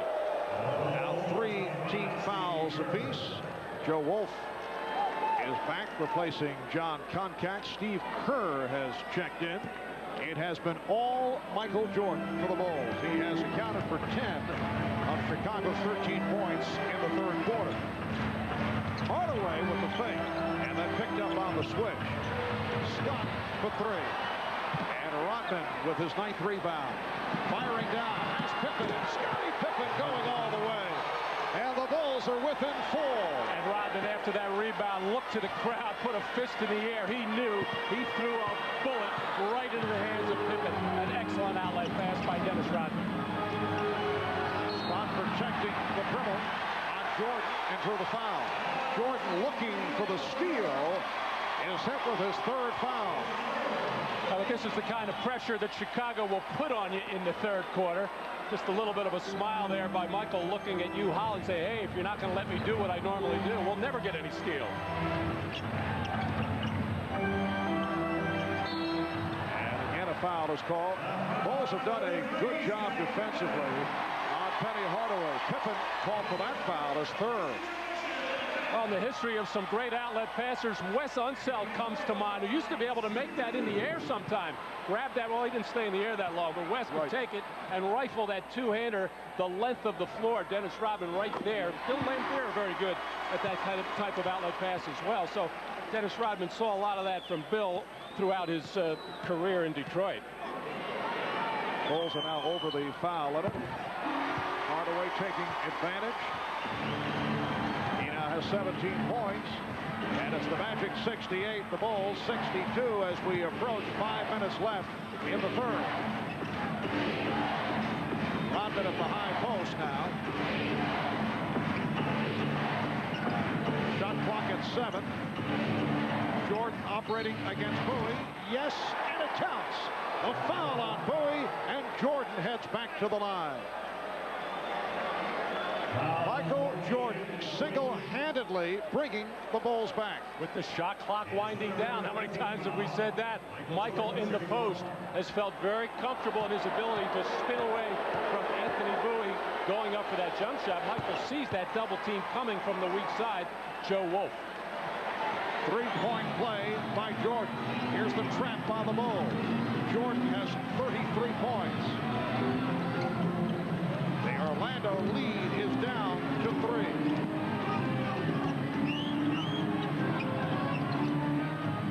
Bowie with the open shot. Yes. Anthony Bowie with a second field goal. 5-point lead for the Magic. Good pressure. Last touch by Chicago.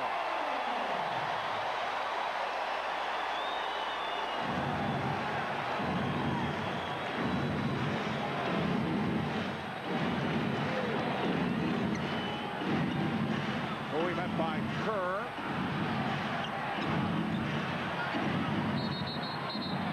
And Edwards called for the hand check of O'Neal. So Shaquille to the line where he is 5 out of 7. And it has become hack-a-shack attack on the part of the Bulls. Well, in the penalty, and James Edwards would rather do that and see if Shaq can't make something from the free throw line. He's been so effective in the post as the Bulls continue to force the ball up the right side of the floor. And for some reason, Shaq very rarely posting up on the right side. And it's really not that he can't do it. He prefers the left side, but he's pretty effective with a little jump hook on the right side as well. Well, Shaquille hit his first 5. He's missed his last 3 at the line. Donald Royal back, placing Joe Wolf. The Bulls going small, bringing Kukoc in for Edwards, and Brian Hill countering, bringing Donald Royal into the ballgame, who was very effective in the first half with his ability to drive the ball to the basket. O'Neal now 6 of 9 from the line. The Magic leading by 6. 4 minutes to go in the third. Jordan with the room. Pippen able to keep it alive. Here's Kerr for 3. Bowie on the loose ball.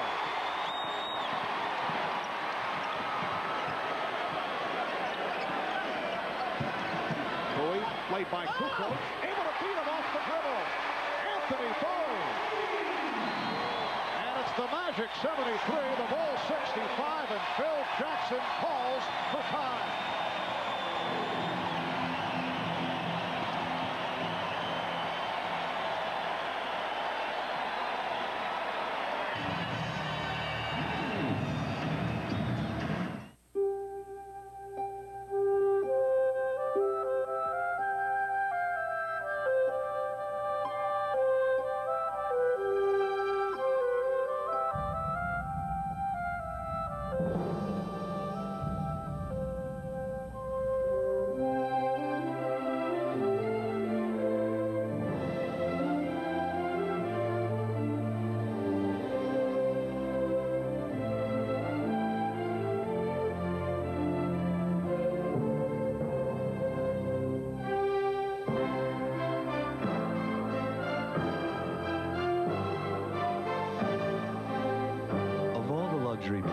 sedans in the world, there is one that has caught America's eye. Aurora by Oldsmobile.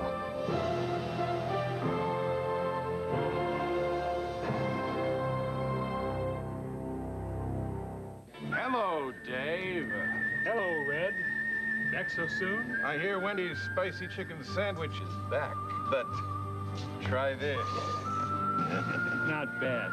Now try this. Wendy's spicy chicken is a whole breast filet seasoned with Dave's own blend of pepper and spices for a very spicy sandwich. Too bad it's not around all the time. Didn't I tell you? People like it so much, it's on the menu full time. Wendy's spicy chicken sandwich. Now you can get it whenever you want it. I'll be back. And I'll be waiting. Anthony Bowie, in his 7th NBA season out of Oklahoma, has been one of the sparks this afternoon for the Orlando Magic. I didn't score in 15 minutes in the first half, but 3 huge field goals for the Magic here in this third quarter, using his foot speed to get a little seam and a little daylight to get by Tony Kukoc. Anthony Bowie is having his hands full at the other end with Michael Jordan, who is 11 for 17 from the field. And the tough part about it for Anthony is that Michael is 9 for 10 from the line. You cannot put Michael Jordan on the free throw line at double-figure amounts, except when his teammates are not getting involved offensively. Bowie starting for the injured Nick Anderson. Now Hardaway is defending on Jordan. Pippen. Well, Scottie Pippen said he felt he was in the rhythm early in Game 3. He has not been able to find the rhythm here to this point. But that bucket cuts it to a 6-point Orlando lead as we come up on 3 minutes to go in the third quarter. Now Bowie being guarded by Kerr. Hardaway with 5 on the shot clock. Now to 3. Now to 1. And it's a 24-second violation. 24-second violation. Now Penny Hardaway in the post, who's usually very effective in either making his own play if he's single covered, but he spotted Tony Kukoc coming over to double team, and they gave the ball up too quickly, and it enabled Kukoc to just hang in the lane and they get back, and that's why the Magic did not get a good look at a shot. You almost have to wait for that double team to get a little bit closer to get the defense out of whack. Brooks Thompson trying to check in. Looks like the substitution has been waved off by Dick Bavetta. He's told to take a seat.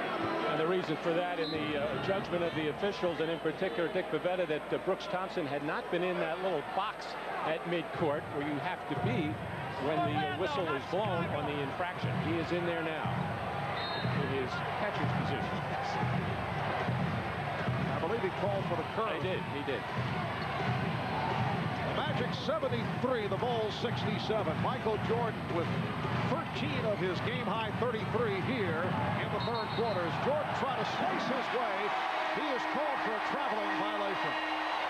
A little shuffle of the feet, but I think why Dick Bavetta called it is he felt that Michael Jordan put the ball down with 2 hands. Let's see if he does. As he gets inside. No, he put it down 1 hand, and I don't think he shuffled his feet. That's the 3rd turnover committed by Jordan, 2nd on a traveling violation. Now Thompson played very tightly by Kerr. O'Neal. Thompson. Shot clock at 7. The pass from Hardaway overthrown. And again a travel on Jordan. The play by Scott that caused the turnover. Now this one is a walk as he takes that extra step. Good defensive play by Dennis Rodman to surprise Michael Jordan. A lot of times officials will call the walk because it looks a little bit different. It looks like a walk, and they usually are right in many cases. They were right that time, wrong the play before. 3rd travel on Michael Jordan. There's another traveling violation. It's called on Penny Hardaway. 3 travels in a game that's 2 months worth for Michael. Epidemic, both sides, as the officials very diligently watching the walk. It's funny, they like to call the walk, but yet they're letting players more and more carry the ball, get their hand underneath on their dribble. I don't know which one you gain more of an advantage on. Just under 2 minutes to go in the third quarter. Jordan to the fadeaway. 73-69 Orlando. And Michael has 35. Here's some pressure. Jordan poked it away, but O'Neal able to hold on. Scott, he was looking for the three, could not get it off. Scott off the dribble. Rebounded by Rodman.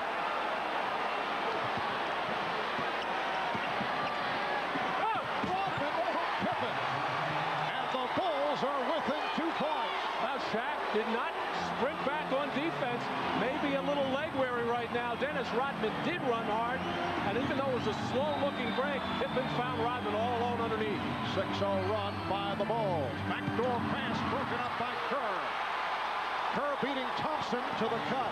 Just under a minute to go in the third. Pippen for three. Way off and rebounded by Royal.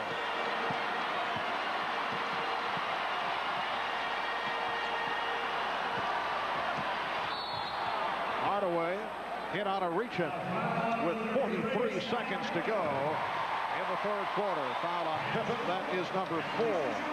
Well, Rodman knew that Shaquille O'Neal was left in his dust all the way into the backcourt. Just ran right down the middle of the floor, right to the front of the rim, and nobody protecting there as Penny Hardaway not able to help out as he was caught on the perimeter from Tony Kukoc. Even though, you know, Shaq is slow getting back on defense, mainly because he does so many things around the basket. He's not going to be as quick as a lot of players in running the floor, so your teammates have to protect you, and that's a big area where the Magic are missing a Horace Grant. He is so good at getting back and protecting the basket in the lane for his center. One-time Chicago Bull Horace Grant sitting out with a twisted left elbow. Now, he has said that he could make it back if there is a game 5, although team doctors are saying that he's out for the series. 3-point Orlando lead, 35 seconds to go in the third. Jordan getting the pick. Kerr for three. Yes. And he has tied the game at 74. Steve Kerr, the one-time member of the Orlando Magic, who did the job coming off the bench on Saturday, has tied it up. Post-up move by Dennis Scott. And a loose ball foul is called on the Magic. With 12 and 5/10 seconds remaining in the third. Foul on Scott. It puts Orlando over the limit. So the Bulls with an opportunity to take the lead for the first time today. Well, not a bad play for Dennis Scott, who was a much improved post player, making his move in the lane, but an outstanding defensive job by Dennis Rodman, who actually mistimed his jump, but just tipped the ball a little bit to himself as Brian Hill looking out to a couple of his players, looking at Brooke Thompson, giving him some hand signals and eye contact, getting him straight on what they want to do in this last 12.5 seconds. Rodman missing on the first free throw, so he is 1 of 3 for the day. Michael Jordan will get a rest, and Rodman has given Chicago a 1-point lead. We're down to 10 seconds left in the third.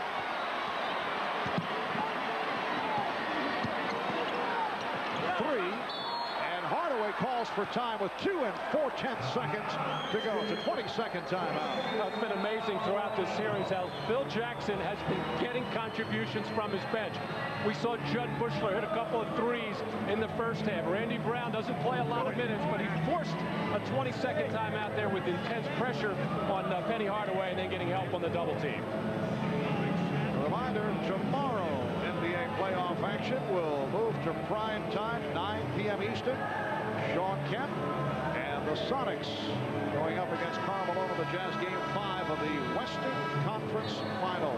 It's tomorrow here at 9 o'clock Eastern time, right here on NBC. The Sonics holding on for the victory yesterday, and they are now up 3-1. Chicago has outscored Orlando 28-18 here in the third quarter, led by Michael Jordan, who has hit for 15 of Chicago's 28 points. Jordan in all has 35. 2 and 4/10 seconds remaining in the third quarter. And Joe Wolf will throw in.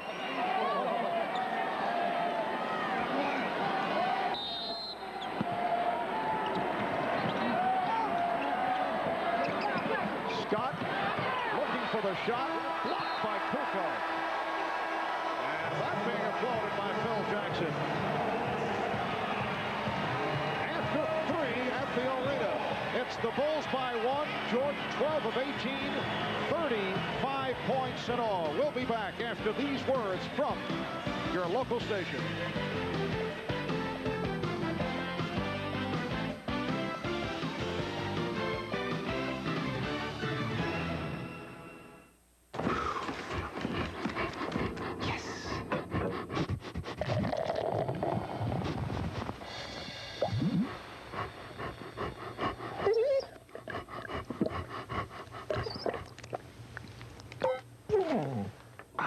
Looking to quench your thirst? Squeeze a juicy lime into an ice-cold O'Doul's. It's outrageously refreshing. Hey! I hate it when he does that. If more top mechanics use one motor oil over any other brand in their own cars and trucks, maybe it's time you changed your oil. Valvoline, the #1 choice of America's top mechanics. Right now, get a $40 introductory manufacturer's rebate from Goodyear when you buy 4 Infinitred radials, Goodyear's longest-wearing passenger tire. That's $40 on 4 Goodyear Infinitreads. But hurry, this Goodyear offer ends soon. Please kiss me, croaked the frog. And then the princess kissed the frog, and he suddenly turned into Charles Barkley. Daddy! Okay. You caught me. The frog turned into a handsome prince. I love reading with my kids. We all enjoy it. Reading builds a solid foundation for their future. Okay, who wants to read the next one? Daddy, Charles must have been a really big frog. Jay welcomes ER's George Clooney and Jennifer Jason Leigh, NBC Tonight. While we've been in pursuit of perfection, other car companies have been in pursuit of us. But they always come up short. The new Lexus GS 300. Faster, smoother than ever before. Pulling ahead's never been easier. See the new 5-speed automatic GS 300 at Harvey Lexus of Grand Rapids. It's the biggest event of its kind. Millions will be competing for the honor, the fame, the savings, the Toys R Us big clearance, the most spectacular toy clearance ever. Grab the glory and thousands of toys, up to 50% off. 50%! The Toys R Us big clearance going on now. It will require all your strength, all your stamina, and very little of your money. I love you, Mommy! Jack Doles with sports, tonight on News 8. Copyrighted telecast of the National Basketball Association may not be retransmitted, reproduced, or rebroadcast without the express written consent of the NBA. Well, for the Orlando Magic, this could be their final quarter of this 95-96 season. They are trailing 75-74, trailing because of the sensational play of Michael Jordan, who has done it once again with an enormous third quarter. Did it in Game 2. In fact, it was Jordan by himself outscoring the Magic in Game 2, 17-16, to rally the Bulls in that come-from-behind effort. Had a very quiet game here on Saturday. Did not score at all in the third quarter. Orlando held to 18 points, outscored 28-18 in the third, as Chicago was able to reel off a 10-1 spurt in the last 3 minutes and 20 seconds. Pressure by the Bulls, leading to the bucket by Hawker. Only 6 turnovers for the Magic in the first half. They turned it over 6 times in that third quarter, and then start off the fourth with a bad pass from Brooks Thompson. Brooks Thompson has been vulnerable in handling the ball. He's in there because Brian Shaw still bothered by the muscle spasms in his neck. And Hardaway had it deflected out. Well, Brian Hill, in effect, has 2 point guards out there with Brooks Thompson, but in trouble. And this is when you like to get the ball into the hands of Penny Hardaway, spread the floor, and let him make decisions. As he just did. So Hardaway, 7 of 14, shooting 20 points. And the Bulls now lead 77-76. Bulls have a three-guard alignment with Jordan, Hopper, and Kerr on the floor, along with Kukoc and Rodman. Shot clock at 6. Jordan, yes. Michael Jordan with 37 points. And it's the Bulls with a 3-point lead. And as I said earlier, with the shot clock winding down, the ball always seems to wind up in his hands with his teammates expecting Michael to do something great. He did one right there. Good fake by Scott. Dennis Scott struggling again after hitting on his first 2 shots. Hopper to Rodman. And a foul. Dennis Scott 1 for his last 10 after hitting on his first 2. Dennis Rodman headed to the line. Well, Michael Jordan with the taller Penny Hardaway on really doesn't get up in the air high enough to challenge that shot. Double team coming as Michael just feels so comfortable this afternoon on that little fadeaway jump shot. And Dennis Rodman was furious with himself for missing what he felt was a makeable layup there as he was fouled on that play. Rodman 2 of 5 at the line. Did not want to hear any advice from Tony Kukoc. Guided him away quickly. We could probably give some to Tony on his three-pointer, who's been struggling mightily. Bulls 80 and the Magic 76. Again, pressure by Chicago. What is happening, Penny Hardaway is getting to the middle of the floor against that pressure, hoping to get a pass there so that he can get numbers and attack. And Hardaway held by Hopper, prevented the drive. Hopper realizing that Hardaway had a beat, so for Ron Hopper, his second foul. Smart move on the part of Harper. That would have been some kind of play as Penny Hardaway was licking his lips with Dennis Rodman running at him.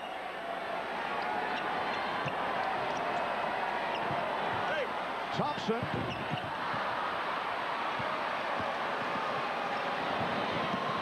Open shot for Curry, passed on it. Here's Jordan. And he'll regroup.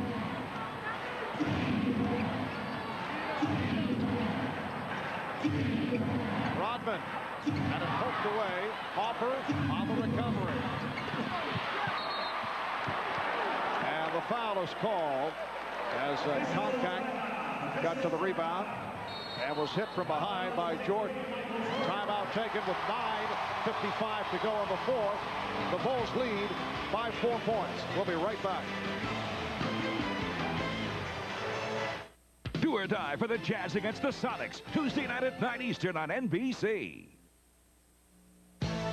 Miller, where great taste runs in the family, brings you Miller Moments.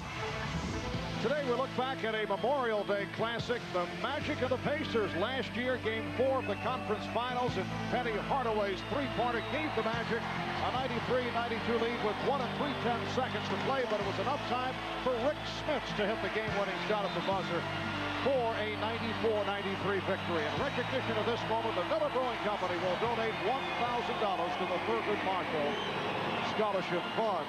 There were several other Memorial Day memories that stand out. Boston over the LA Lakers in a massacre. Chicago beat Detroit for a sweep. You recall the Pistons walking off the court, not congratulating the Bulls. And then Michael Jordan 3 years ago with a 54-point outburst against the New York Knicks. Well, Jordan with 37 here today, and the Bulls have come from behind and now lead by 4. Orlando at 1 point led by 11. O'Neal trying to keep it alive, but Pippen able to handle it. Oh, Penny Hardaway looking confused offensively against the good defender Ron Harper, forced to take a tough shot. It looked like he didn't have any confidence to put the ball on the floor.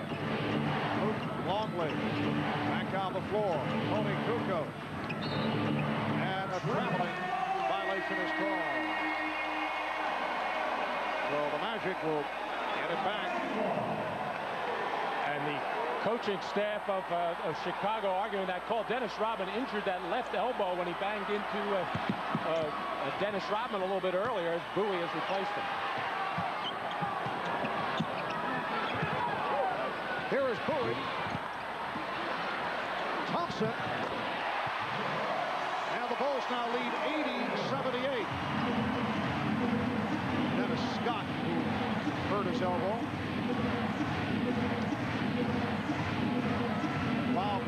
collision with Dennis Rodman.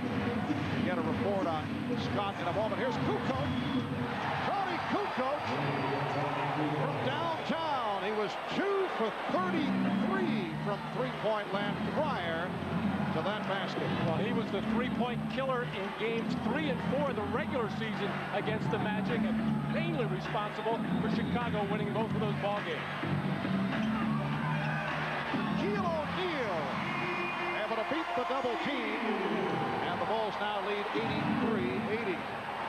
We're told from the Orlando bench that Dennis Scott is okay, although he is in some degree of pain.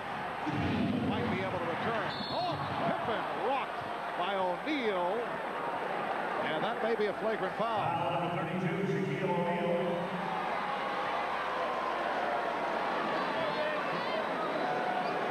His fourth, second team foul. It looked like a little bit of a hyperextension there as he got his arm, the lower part of his arm, caught on Dennis Rodman and bent back a little bit. Fires Grant can tell him all about that as he's suffering in street clothes.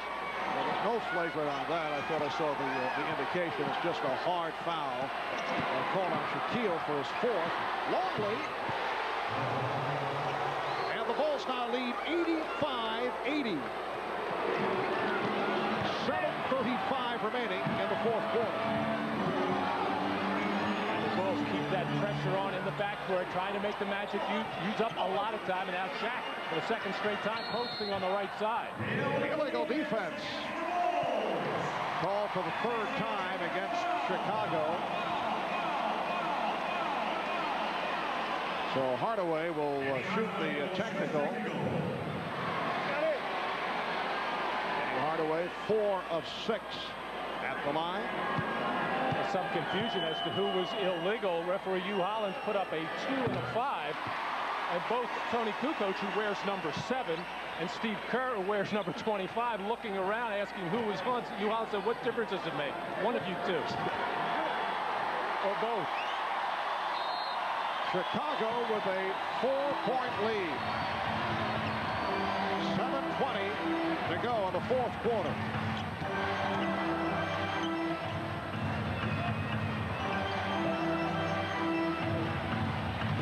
O'Neal with the bullet pass, not handled by Wolf.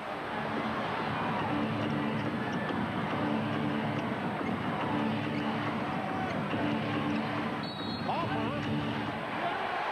It counts, and the foul. Hardaway called for the personal. Hopper will go to the line, but first a timeout is called. Well, Ron Harper taking the post-up position, a place he's not all that familiar with, throwing the jump hook, getting tip on the wrist, and getting the opportunity for a three-point play as Michael Jordan rests, and happy first teammates.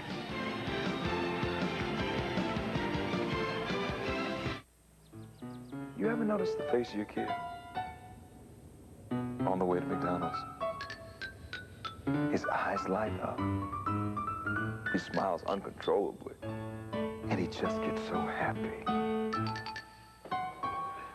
Come on, Dad. Some things never change.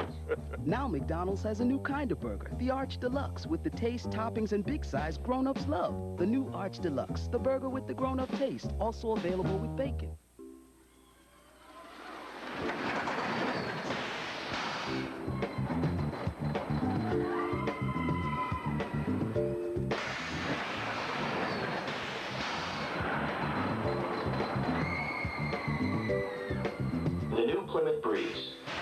Please, keep all hands and arms inside the vehicle until the ride comes to a complete stop.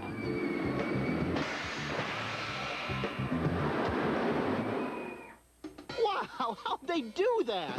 Pennzoil Performax 100. 100% synthetic at a breakthrough price. 100% synthetic at a price this low? How'd they do that? Leave it to Pennzoil to make synthetic affordable. How'd they do that?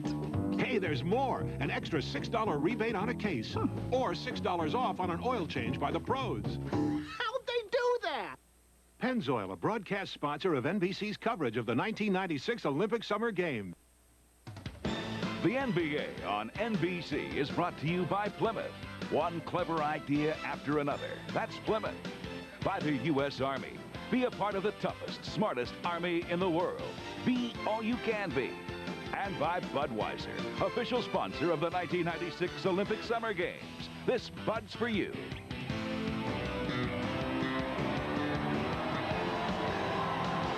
Back in Orlando, the Bulls with an 87-81 lead on the Magic. Another solid performance by Dennis Rodman, who's had a terrific series. He already has 2 championship rings as a member of the Detroit Pistons. We asked Dennis, what is the difference between playing with Detroit and now with Chicago? In Detroit, you had the mentality to just go out there and kick someone's ass. Seriously, just hit, you know, your butt is ours. Here it's like, we can do it either way. We can do it physically, we can do it mentally. It doesn't matter. We're gonna do it. If we got the right stuff, we're gonna do it. Well, Dennis has said many times, here's a steal for Chicago.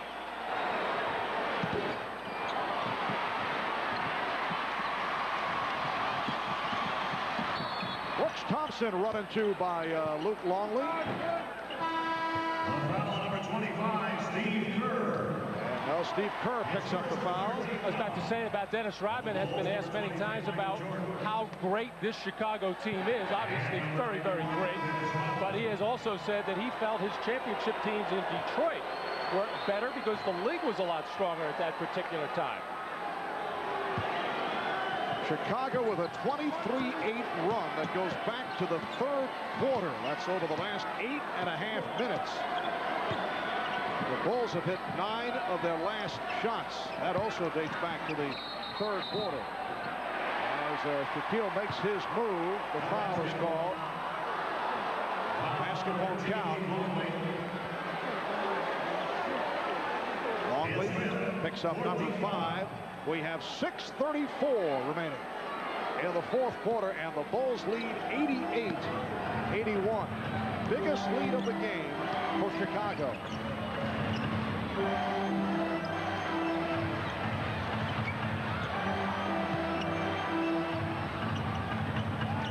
Hardaway fires up a 3. And it's Rodman with rebound number 11. Well, the Magic are doing a much better job of spacing in the last couple of minutes. Did not do a good job of that in the early minutes of the 4th quarter. If they keep the floor spaced, they'll get some good scoring opportunities. Just under 6 minutes to go in the 4th. Steve Kerr. Another big bucket by Steve Kerr. It's a 9-point Chicago lead. The Bulls looking to make it a 4-game sweep and head to the NBA Finals.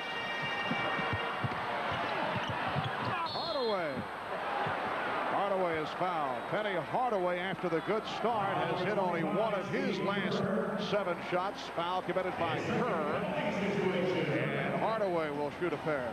Well, the double teams are coming fast and furious now on Shaquille O'Neal, when much of the 3 quarters trying to play him with single coverage. And a big reason why the Bulls feel comfortable coming down and double teaming. No real main threats as far as 3-point shooters are concerned out on the floor. However, Brooks Thompson is certainly a competent 3-point shooter. Bowie will make one from time to time, but the best 3-point shooter, Dennis Scott, sitting on the bench right now with a sore left elbow, and yet he has been struggling mightily. 3 for 19 in the series from beyond the arc. And Scott, after the good start, only 3 of 12 from the field today. Here's pressure by the Magic. Hardaway got a piece of it, but recaptured by Rodman. 8-point Chicago lead after they trail most of the way. Jordan. Michael Jordan with 39. And you know that Michael is enjoying this. He's back at the scene of his biggest playoff miscues here in Orlando a year ago, and you know that he is using it as a positive. We're down to 5 minutes remaining in the 4th. Penny Hardaway looking around, not comfortable with the spacing of the Magic. Thompson fired it up, it counts, and the foul.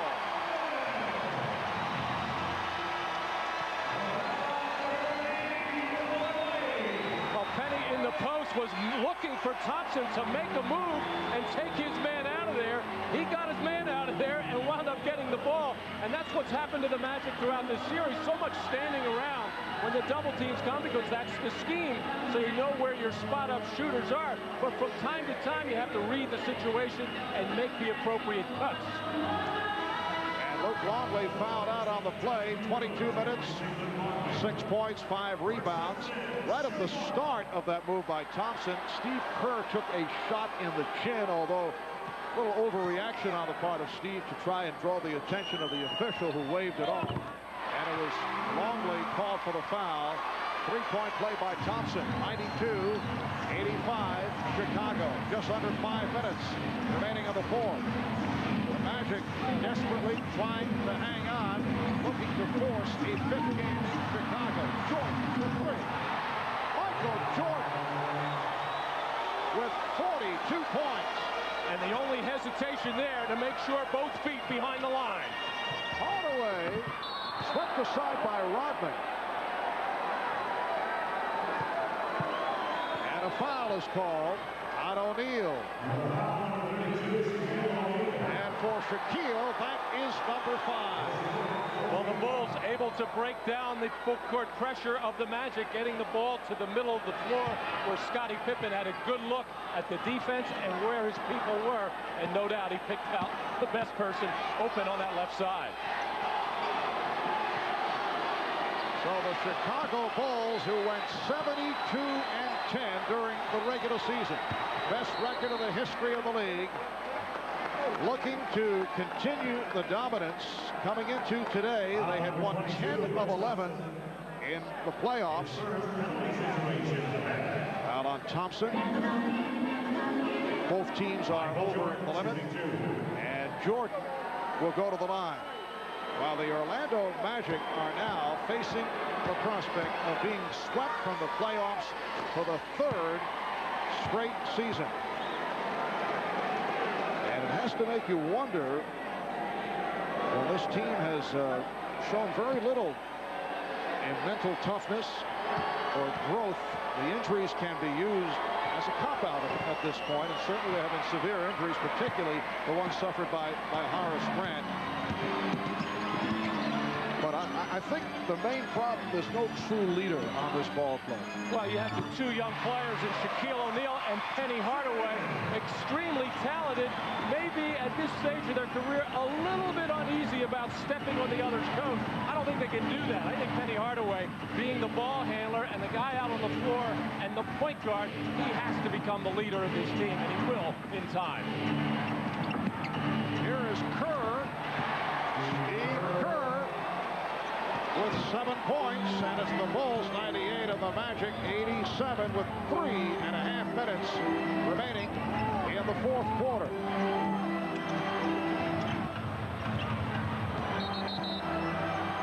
And the foul committed by Kerr.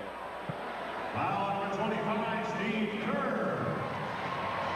His 3rd penalty situation. So Bowie to the free throw line for the first time. You know, Marv, I don't think Shaquille O'Neal would be all broken up about the fact that Penny Hardaway would take on that leadership role. Also, when you have a player as experienced as Horace Grant and plays the type of game that he does, he certainly can be a leader on the team. But when the fellows on the team were asked throughout the course of the year, who's the leader, they said, well, we don't worry about that. We just go out and play as a team. And because they've been so successful and winning so many games and winning them rather handily, they haven't had to worry about it.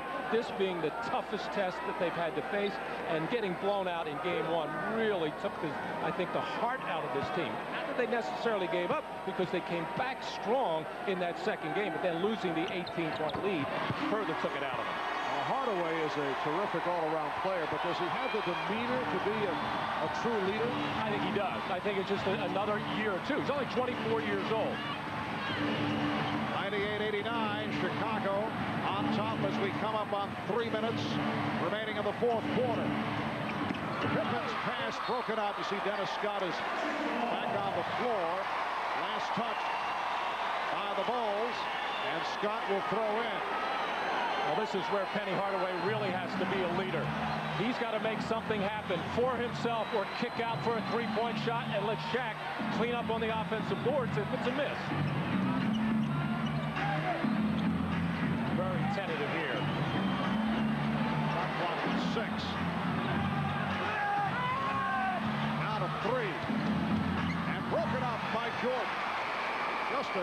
beautiful sequence by the Magic, leading to this. Rodman not able to hit on a 3-on-1, but rebounds, and Jordan will regroup. And that last possession may be symbolic of the problems that this Orlando club has. Well, Penny has had his problems in the fourth quarters of this series. Some of it has been due to fatigue. But on that last one, Robbie just looked unsure of what he should do. Shaquille O'Neal handling and then giving it up to Hardaway. 2 minutes remaining in this fourth quarter. And the Bulls lead 98-91.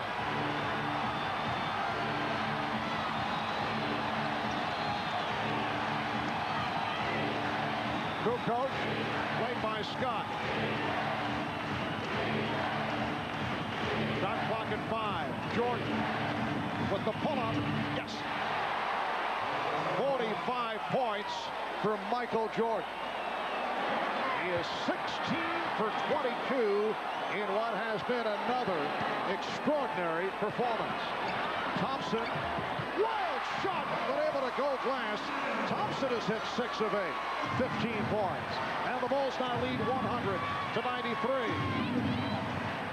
A minute 20 remaining in the fourth. Jordan firing one up. He thought he was fouled. Rodman got him the ball back, though. But did not hit the rim, so the shot clock is down to 5. Kukoc shot blocked, and now the foul is called. With a minute 5 remaining in this fourth quarter, foul is called on Jordan. The Bulls lead by 7. The Magic will be headed to the line. We'll be right back. If you think stress is tough on you, consider your engine. Traffic jams, towing and hauling, even idling can lead to damaging wear. That's why Castrol is introducing Syntec Blend, the only synthetic blend that combines Castrol conventional oil and Syntec molecular components for greater protection than conventional oil in severe driving conditions, because too much stress can be fatal. Castrol Syntec Blend, added protection for severe driving conditions.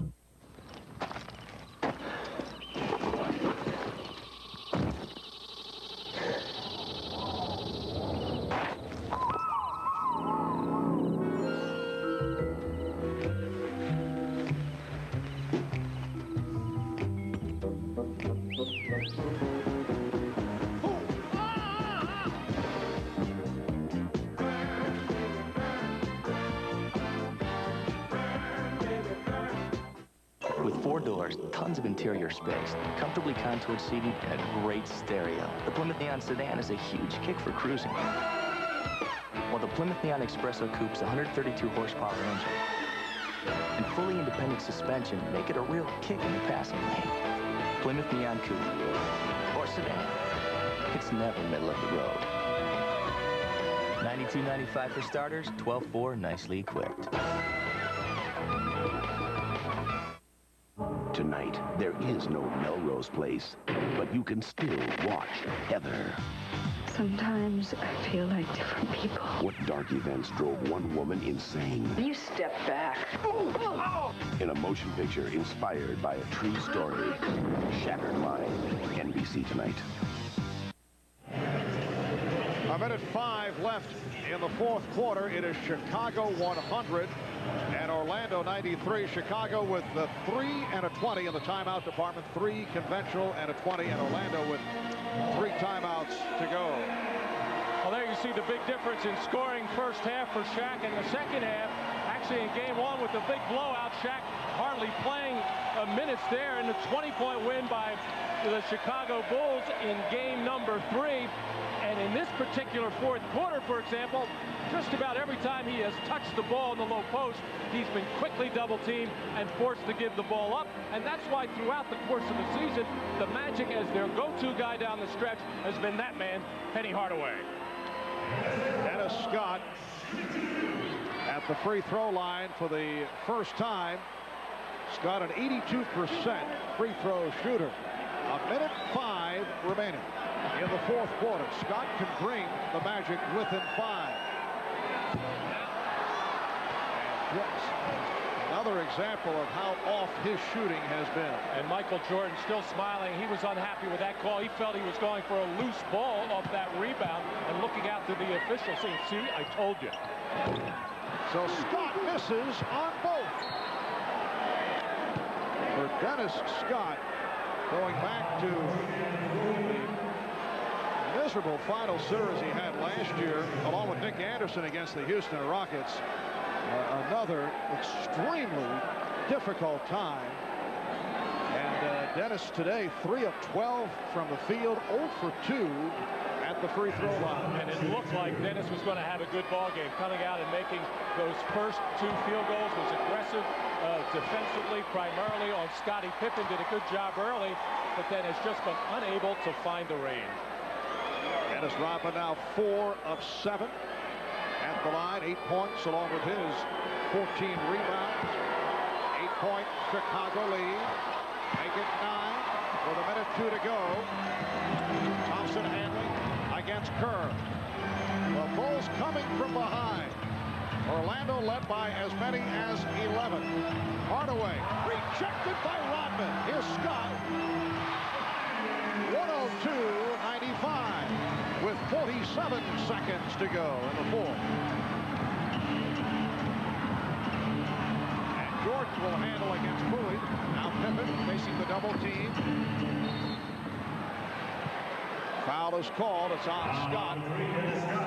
Both teams are over the limit. And the delayed call at that is Dennis Scott saying, what? I called it 5 seconds after I grabbed the best percentage free throw shooter on the Chicago Bulls. The man to foul was Scottie Pippen, who struggled from the line when they had him double teamed, as the Magic just kind of lost all mental awareness after coming out with a lot of emotion in this ball game, and it just gradually wore down as Michael Jordan held the ship afloat for the Chicago Bulls. And really kind of in the history of Michael Jordan, when he has had to score so many points by himself, which is pretty much the case today, at Pippen in double figures, that the Bulls have lost those ball games.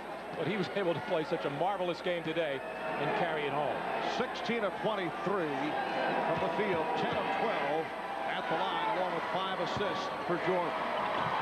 104-95 Chicago, with 35 seconds remaining in the Orlando Magic season. Hardaway, 7-point Bulls lead. We're down to 25 seconds. And the foul is given by Thompson, so that will put Pippen at the line. Orlando trying to stop the clock.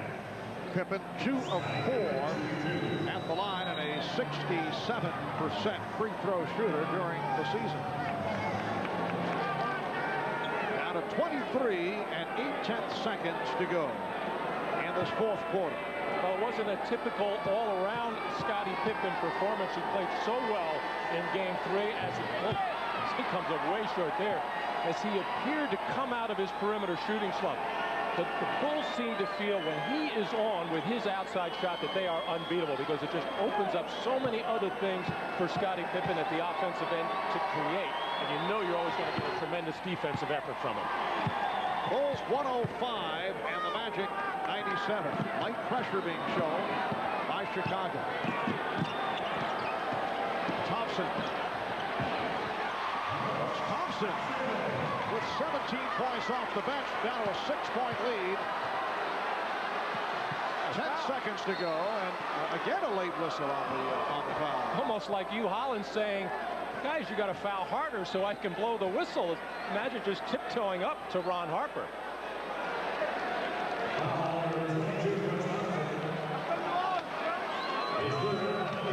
So Ron Harper to the free throw line. He's 2 of 3 at the line. He's a 70% shooter during the regular season. The Bulls defense has just been absolutely terrific throughout this series. Very intelligent the way they decided to play Shaquille O'Neal, ineffective in so much single coverage. In effect, let him score some points, but keep the other people out of the game. Nick Anderson having trouble getting involved when he was healthy. And the key guy I think they felt was Dennis Scott, with his ability to break games open from beyond the three-point line, and they kept him out of this series offensively. timeout taken by the Magic.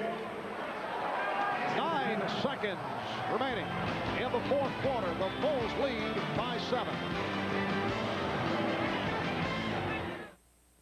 The all-new Plymouth Voyager has easy-out roller seats that you can't get on any other minivan. And an exclusive driver's side sliding door. In fact, Voyager not only surpasses every other minivan on the road, but with a 3-liter, 150 horsepower V6 engine,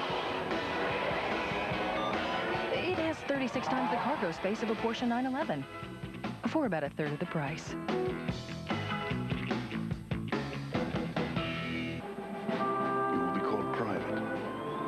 Specialist or sergeant. Beneath the ribbons on your chest will be the souls of those who came before. You will be an individual, but triumph as a team. You will know strength, courage, and compassion. You will win what must be won, achieve what must be done. Be all that you can be. You will be a soldier.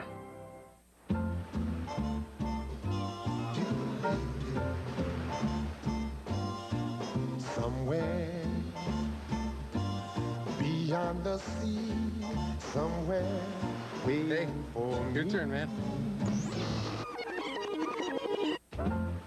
When you've got the great taste of an ice cold Miller Lite, life is good. I think she digs you. Really? No. Beyond the sea, somewhere. Yesterday in Utah, what a game! The Sonics held off a furious Jazz fourth quarter rally to escape with a 2-point victory and a 3-1 series lead. Now, as the scene shifts back to Seattle, it's do or die for the Jazz. The Western Conference Finals go prime time, Tuesday night at 9 Eastern on NBC.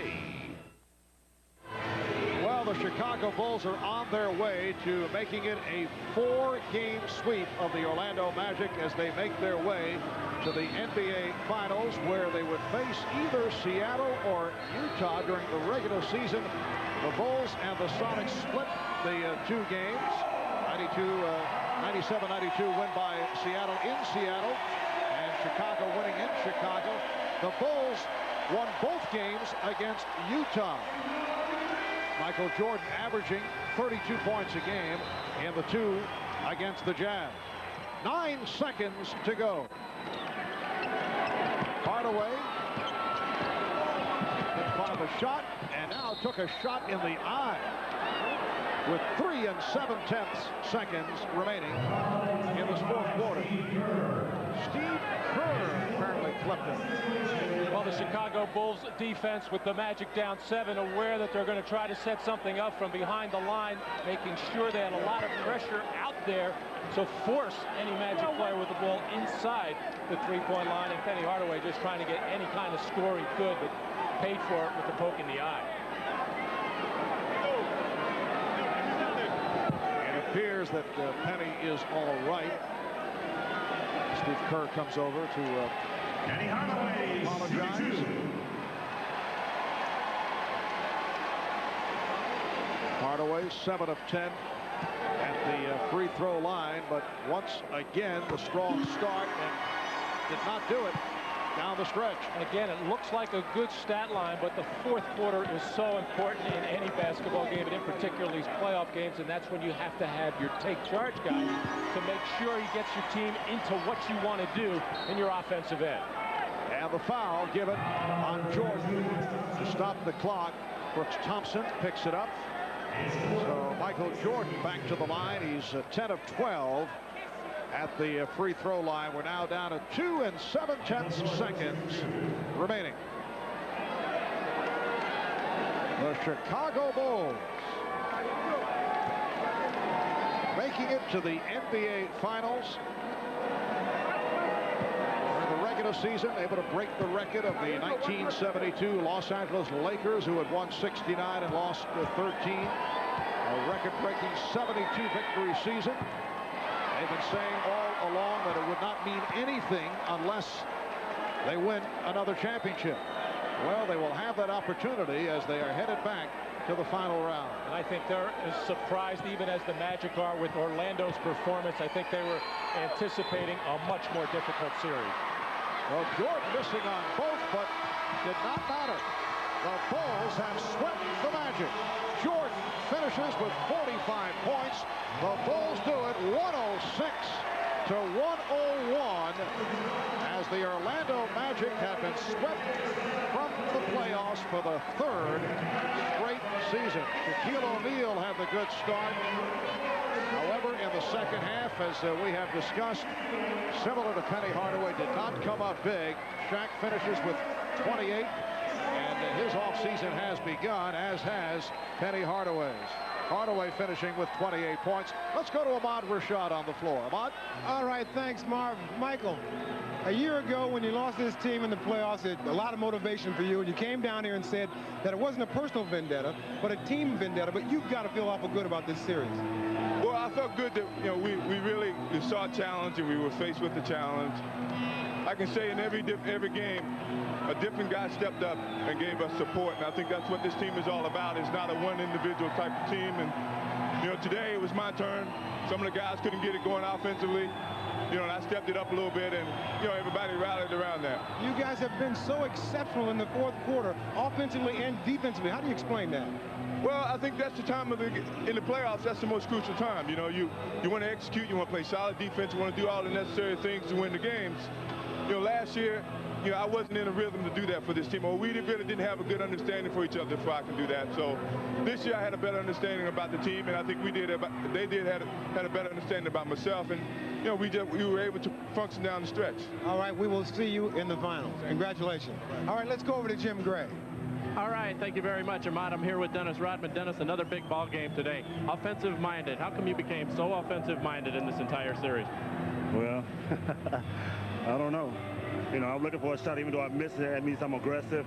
I'm a force down no matter what. But like they say, no matter how big he is, he can fall just as easy.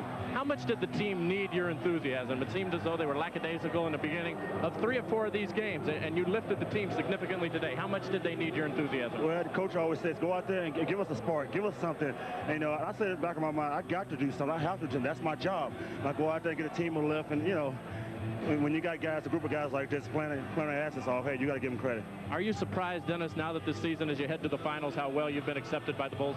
Well, I think that they realize that they see a hard-working man when they see one, and hopefully I get to stay here a couple more years. If not, it's been fun, it's been great, and let's go do it. All right, congratulations to you, Dennis. Thanks a lot, Alexis. Back over to you, Marv. All right, Jim, and when we return, we'll be talking with Scottie Pippen of the Chicago Bulls. The Bulls are headed to the NBA Finals. They have swept the Orlando Magic.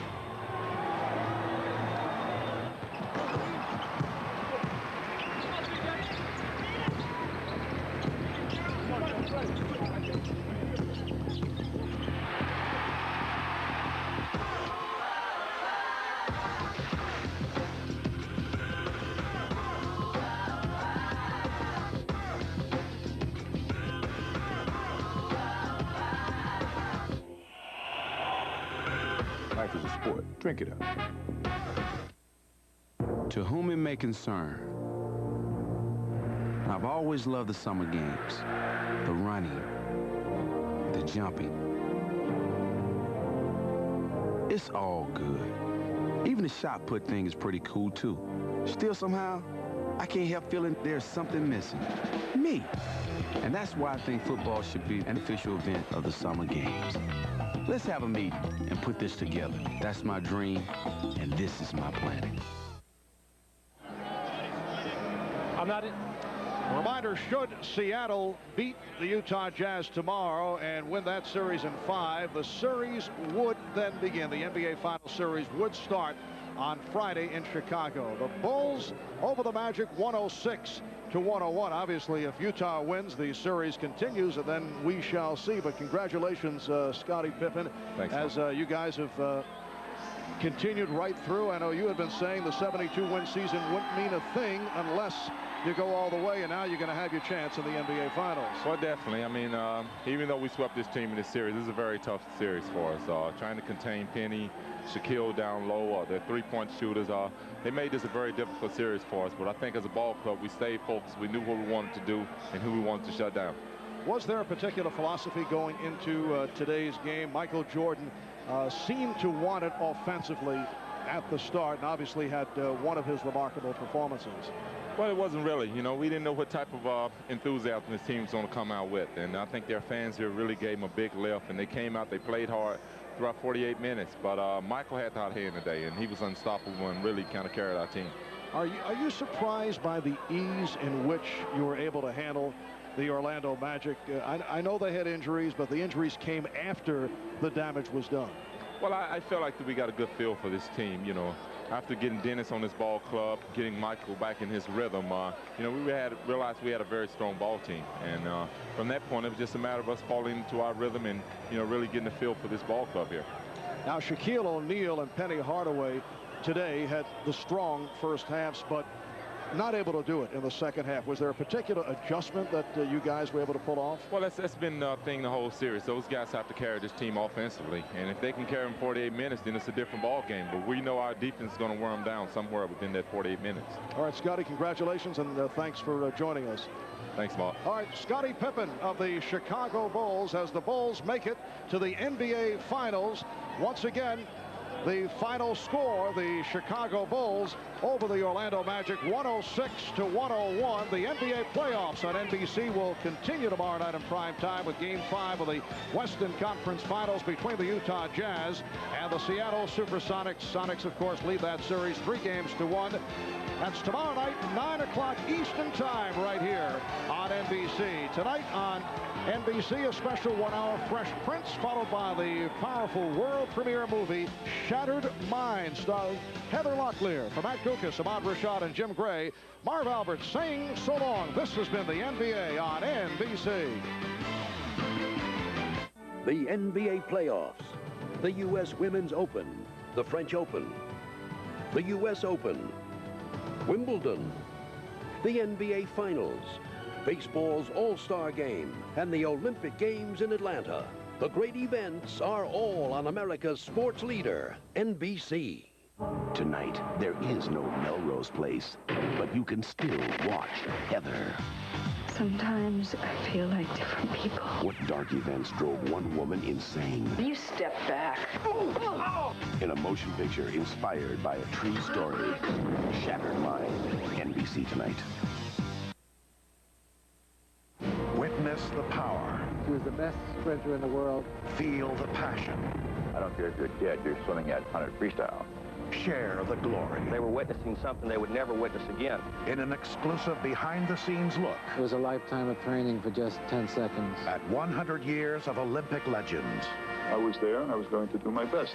The greatest moments of the Olympiad with Bud Greenspan. See the special, Saturday at 7 p.m. on Wood TV 8.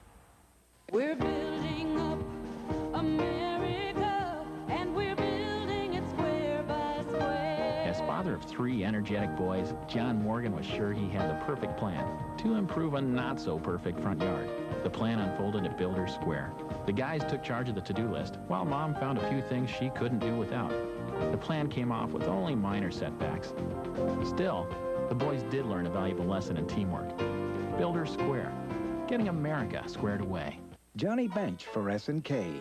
Want your men to look great for less? Come to S&K Spring into Summer Sale. Get 2 wool blend suits for $200, 2 all-wool suits for $300, or 2 Famous Maker suits for $400. Half what you'd expect to pay. And through Father's Day, when you buy 2 suits, you'll receive a $20 gift certificate for sportswear free. So hurry in to S&K Spring into Summer Sale. So where are you going to buy your next suit? 4 locations in Grand Rapids, Lansing, Holland, and Traverse City. Call 1-800-644-SUIT. 24-hour News 8's Kona satellite, the largest news gathering. Investigators now think they know what happened in the final minutes aboard Value Jet Flight 592. Memorial Day 1996, across the country, some celebrate, some remember, while some find themselves in the path of some dangerous weather. One is a baby boomer, the other is 72. Israel's campaign is starting to look a lot like America's. And NBC News in depth tonight, the parks are full and need fixing. Could they be too popular? From NBC News, This is NBC Nightly News with Tom Brokaw. Sitting in tonight, Brian Williams. Good evening. Investigators now believe they know what was happening on board ValueJet Flight 592 just before it crashed outside Miami. This is the most important discovery in the investigation so far, and it comes from the bottom of the Everglades. The cockpit voice recorder contains evidence that there was a fire on board, a big one, that doomed the flight right after the few minutes in the air. NBC's Robert Hager tonight on the biggest break in this grim case so far. First clues today from the voice recorder, recovered from the Everglades and brought to Washington still immersed in swamp water in a cooler. The tape reveals it was just 6 minutes into the ValueJet flight when pilots got first word of trouble, a report of fire in the passenger cabin. Standing beside the twisted remains of the recorder's case, NTSB Vice Chairman Robert Francis gave this account. It appears that the cockpit door opened. There were verbal indications from the cockpit that there was fire in the passenger cabin. There was also an indication from the cabin that there were problems obtaining oxygen.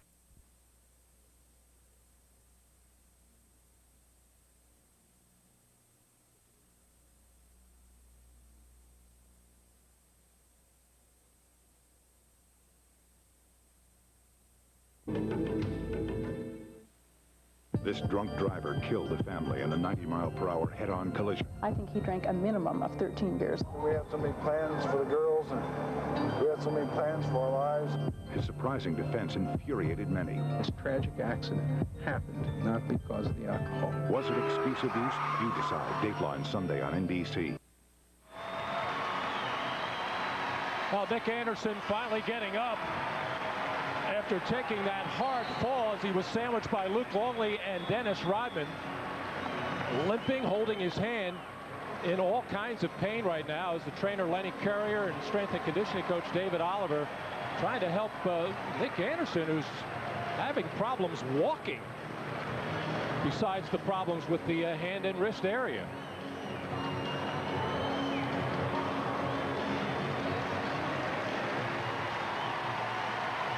Standing ovation for Nick Anderson, very popular player here in Orlando, the first player ever drafted by the Magic 7 years ago, and native of Chicago. He's been matched with Michael Jordan throughout this series, and he is being led to the Orlando locker room. Here's another look at that sequence. Well, Nick Anderson trying to make something happen by going to the basket and just having his feet taken out from under him, unable to break that fall as he goes down very hard. But the press, the fans, and I guess people around the country have been calling for somebody other than Shaquille O'Neal and Penny Hardaway to step up and make a contribution offensively. Dennis Scott unable to do it. Excuse me, guys. Anderson breaking out of it a little bit today with 14 points and starting to look more like himself at the offensive end. So this will just add to the medical problems that Orlando is already suffering with the absence of Horace Grant and Brian Shaw, and John Koncak hurting as well, but able to play today.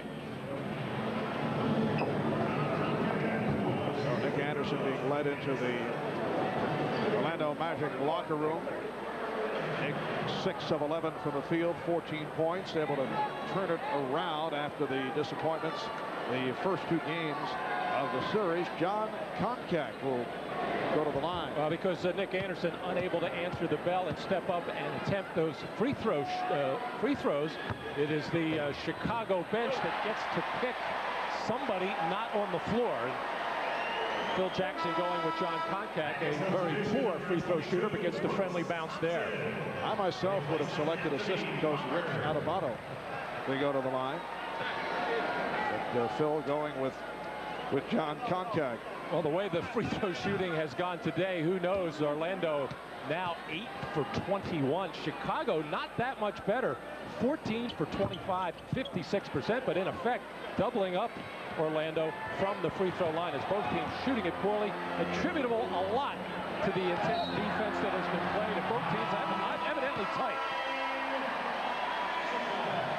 And the ball back to Orlando. It has been an embarrassing fourth quarter for the Orlando Magic. They're 1 for 12 from the field. They have been outscored 11-3. The all-time low, as you see, fewest points in a quarter, playoff low, 6 points. The Atlanta Hawks held to 6 by the Boston Celtics in Boston, May of '86. Fewest points ever in a playoff game. This since the advent of the 24-second clock. Earlier in the playoffs, 64 scored by Portland at Utah in a romp by the Utah Jazz back on May the 5th. Right now, the Magic with 60. They're down 74-60. 3:15 to go in the fourth. And the foul is called. Check in with Ahmad Rashad. Ahmad? Marv, I just talked with the trainer, Lenny Courier. He said that the injury to Nick Anderson was to his right wrist. They're now taking x-rays, and we'll keep you posted as to what they reveal. Marv? So it gets worse and worse for the Orlando Magic. You mentioned the injury list. Horace Grant, who was thought to be out for the series, although he said he was hoping to return for a Game 5, but a Game 5 is certainly in question. Team doctors say that he would be out the rest of the series. John Koncak with a knee problem. Brian Shaw sitting it out. Look out. Whoa. Boy, Penny Hardaway, it looked like he cleared the pressure there and then jumped in the air and tried to throw cross court to Anthony Bonner once again as the Magic totally discombobulated at the offensive end. They came into this fourth quarter continually trying to post up Shaquille O'Neal, which the Chicago Bulls are very comfortable defending, whereas Orlando really has to spread the floor as much as possible, try to drive to the basket and kick out to possible open three-point shooters. Kerr, the high arcing three by the one-time member of the Orlando Magic, Steve Kerr. And the Bulls now lead 78-60. Bulls have outscored the Magic 15-3 in this fourth quarter, and we're down to 2:38 to go. Foul on Jordan. That is his first. And Dennis Scott will go to the line.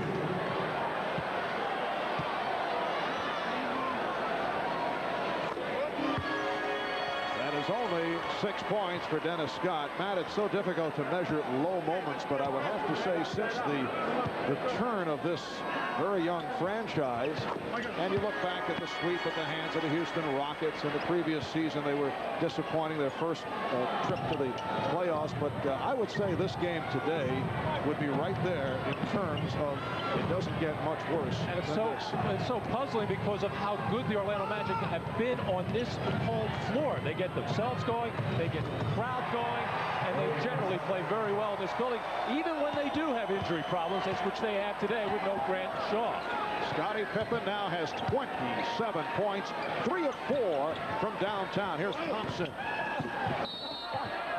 And a foul is called. It's a loose ball foul with 2 minutes and 4 seconds remaining in this fourth quarter. Orlando is now 1 for 13 from the field in the fourth quarter. But you have to give a lot of credit to the Chicago Bulls. They came into this series with a very, very good defensive scheme that really didn't even get a chance to work in Game 1. They just blew the Magic out early. And in Game 2, they get behind by 18, turn it on midway through the third quarter with their pressure defense, and came into this game with 3 days to prepare, very comfortable with how they were going to defend Penny Hardaway and Shaquille O'Neal in particular, as Michael Jordan, who took a hard fall about 5 or 6 minutes heading to the locker room with trainer Chip Schaefer. And on a day when Michael really wasn't Michael Jordan, Scottie Pippen came up big with 24 points, the rebounds, the assists to hold the Chicago Bulls team together. Numbers on Jordan, 5 of 14 from the field, 17 points. Rodman with rebound number 15. We're just under 2 minutes to go in this fourth quarter. The Magic 1 of 14 from the field in the fourth. They have been outscored in this fourth quarter 20-5. So that low for a quarter in NBA playoff history is in sight. The low is 6. The Magic with 5 points. Hardaway for Thompson. filing out here at the arena. Donald Royal able to hit, so Orlando will not hit the record books for lowest number of points in a quarter in NBA playoff history. They now have 7 points in this fourth quarter. Coming up on a minute to go in the fourth. What has been a bleak performance by the Magic and another splendid all-around game for the Chicago Bulls. Steve Kerr now has 8 points, and the Bulls lead 84-64, and they will go up 3 games to nothing in this best of 7. Hardaway hitting a 3. Hardaway has 18. Chicago able to do the job against Shaquille O'Neal. Only 17 points for Shaquille. Oh, look out. O'Neal accidentally, I think, caught Rodman side of the head. 4th foul by Shaquille. But a stunning 1 of 9 at the line. I say stunning even for Shaquille with all his problems at the free throw line.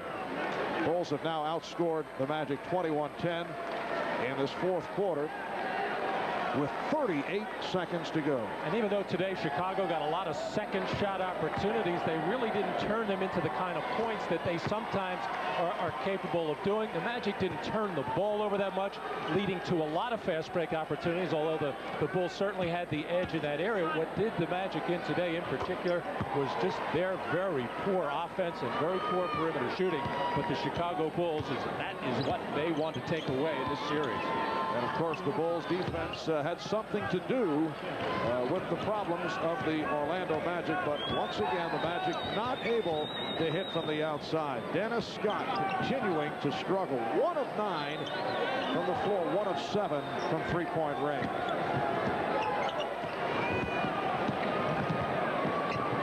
Here's Longley stripped by Royal with 4 on the shot clock. I got it, Dennis, I got it. Orlando shooting only 34% for the game. 5 of 22 from three-point range.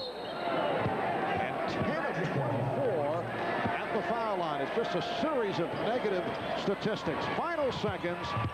Hardaway for 3. And that will wrap it. So led by Scottie Pippen, who scored 27, only 17 for Michael Jordan. A thrashing. The Bulls over the Magic, 86-67. They're up 3-zip. We'll be right back.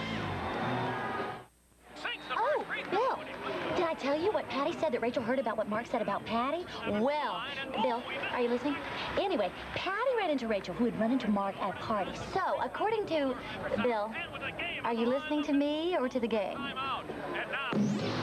5 ticks left on the clock. Missiles down by 1. Just a reminder, this game brought to you by Miller Lite. When you've got the great taste of an ice-cold Miller Lite, life is good. Smith inbounds to Wakeman through the paint. Tomahawk jam. Yes!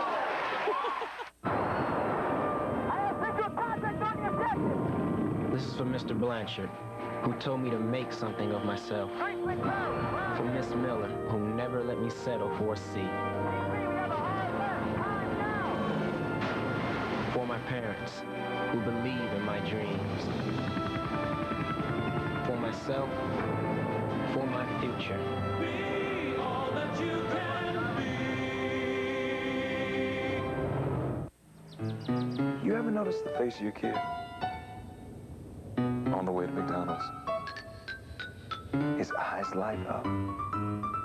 He smiles uncontrollably. And he just gets so happy. Come on, Dad. Some things never change. Now McDonald's has a new kind of burger, the Arch Deluxe, with the taste, toppings, and big size grown-ups love. The new Arch Deluxe, the burger with the grown-up taste, also available with bacon. Last night, the Jazz hit a high note. The mailman delivered in a big way as Utah won at home. Now the Jazz try to even the score. But for Sean Kemp and the Seattle Sonics, a win puts them a victory away from a trip to the NBA Finals. Game 4 of the Western Conference Finals, Sunday at 3 Eastern on NBC. In the history of the NBA, no team has ever come back from a 3-0 deficit, and that is what is facing the Orlando Magic as they were walloped by the Bulls this afternoon, 86-67. Scottie Pippen, 11 of 14 from the field. Terrific all-around game, 27 points, and he is with Ahmad Rashad. All right, thanks, Marv. Scotty, you look like the Scotty of old today. I'm telling you, everything is coming back. You struggled a little bit in the series against New York, but today everything was back together. Yeah, I felt great today, Ahmad. I had a good rhythm on my shot, and you know, it seemed like no one else could get anything going, so I was a little bit aggressive more today this game than I have been in this series. Team defense seemed to be the word today in the fourth quarter. Well, that's been what has been carrying us throughout the whole series, really, has been our defense, and we had to step it up, really, because we didn't have a very cushioning lead with a 10-point lead going into the fourth. We didn't feel very comfortable, so we had to step our defense up. Overconfidence going into this fourth game, leading 3-0? I don't think we're going to be overconfident, but we're going to come out and play hard as well as we did today. All right, thanks, Scotty. Sure. Back to you, Marv. All right, Ahmad. Scottie Pippen, 27 points, 7 of 6, 6 rebounds. We'll be right back.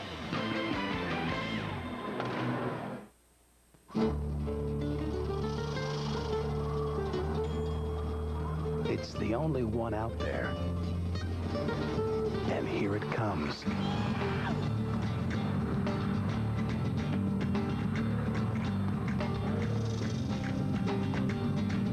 Introducing the only compact pickup to offer a third door. Okay, folks, show's over. Chevy S-Series, like a rock. Ken Griffey Jr., athlete. Hey, Nick, finish. This is a Griffey for President commercial. You know he's running for president, right? You know there's more to life than sports, man. There's politics. He is a fabulous American hero. There has been anybody. He got some interesting ideas about that black tax. Check him out. He picked American Moose as a running mate. It shows his consideration for animals. Now, that moose could be a liability. Hey, let me tell you what. I should be his running mate. I mean, that's a good job, because you don't gotta do squat. Come on, Nick, power to the people. Stick it to the man. No nukes. Save the whale. Michael took it away. He's got Scotty with him. Pip right back to Michael for the jam. Benoit picks it up. 4 seconds. Benoit has it tapped away by Payton. Grabbed by Campbell. Challenge caught. 2 seconds. 1 second. Hardaway at the buzzer. Got it! Oh, my! This is crazy! Hello, finished. Greg Norman, 2-time British Open champion. Fred Couples, Masters champion. Nick Faldo, 3 times a British Open champion and 3 times a Masters victor. But one title has eluded them all. Golf's greatest championship, the U.S. Open. Coverage begins June 13th on NBC. Once again, final score here in Orlando. The Bulls 86, the Magic 67. Bulls lead the best of 7, 3 games to nothing. The NBA playoffs at NBC will continue tomorrow, starting at 3 Eastern with NBA Showtime. And then Game 4 of the Western Conference Finals between Seattle and Utah. Tonight on NBC, after an all-new Malibu Shores, it's the comedy movie premiere of Kids in the Wood with the stars of Fresh Prince, Full House, Family Matters, Blossom, Grace Under Fire, and Designing Woman. That's tonight right here on NBC. For Matt Dukas, Ahmad Rashad, and Jim Gray, I'm Marv Albert saying so long from the arena. This has been the NBA on NBC.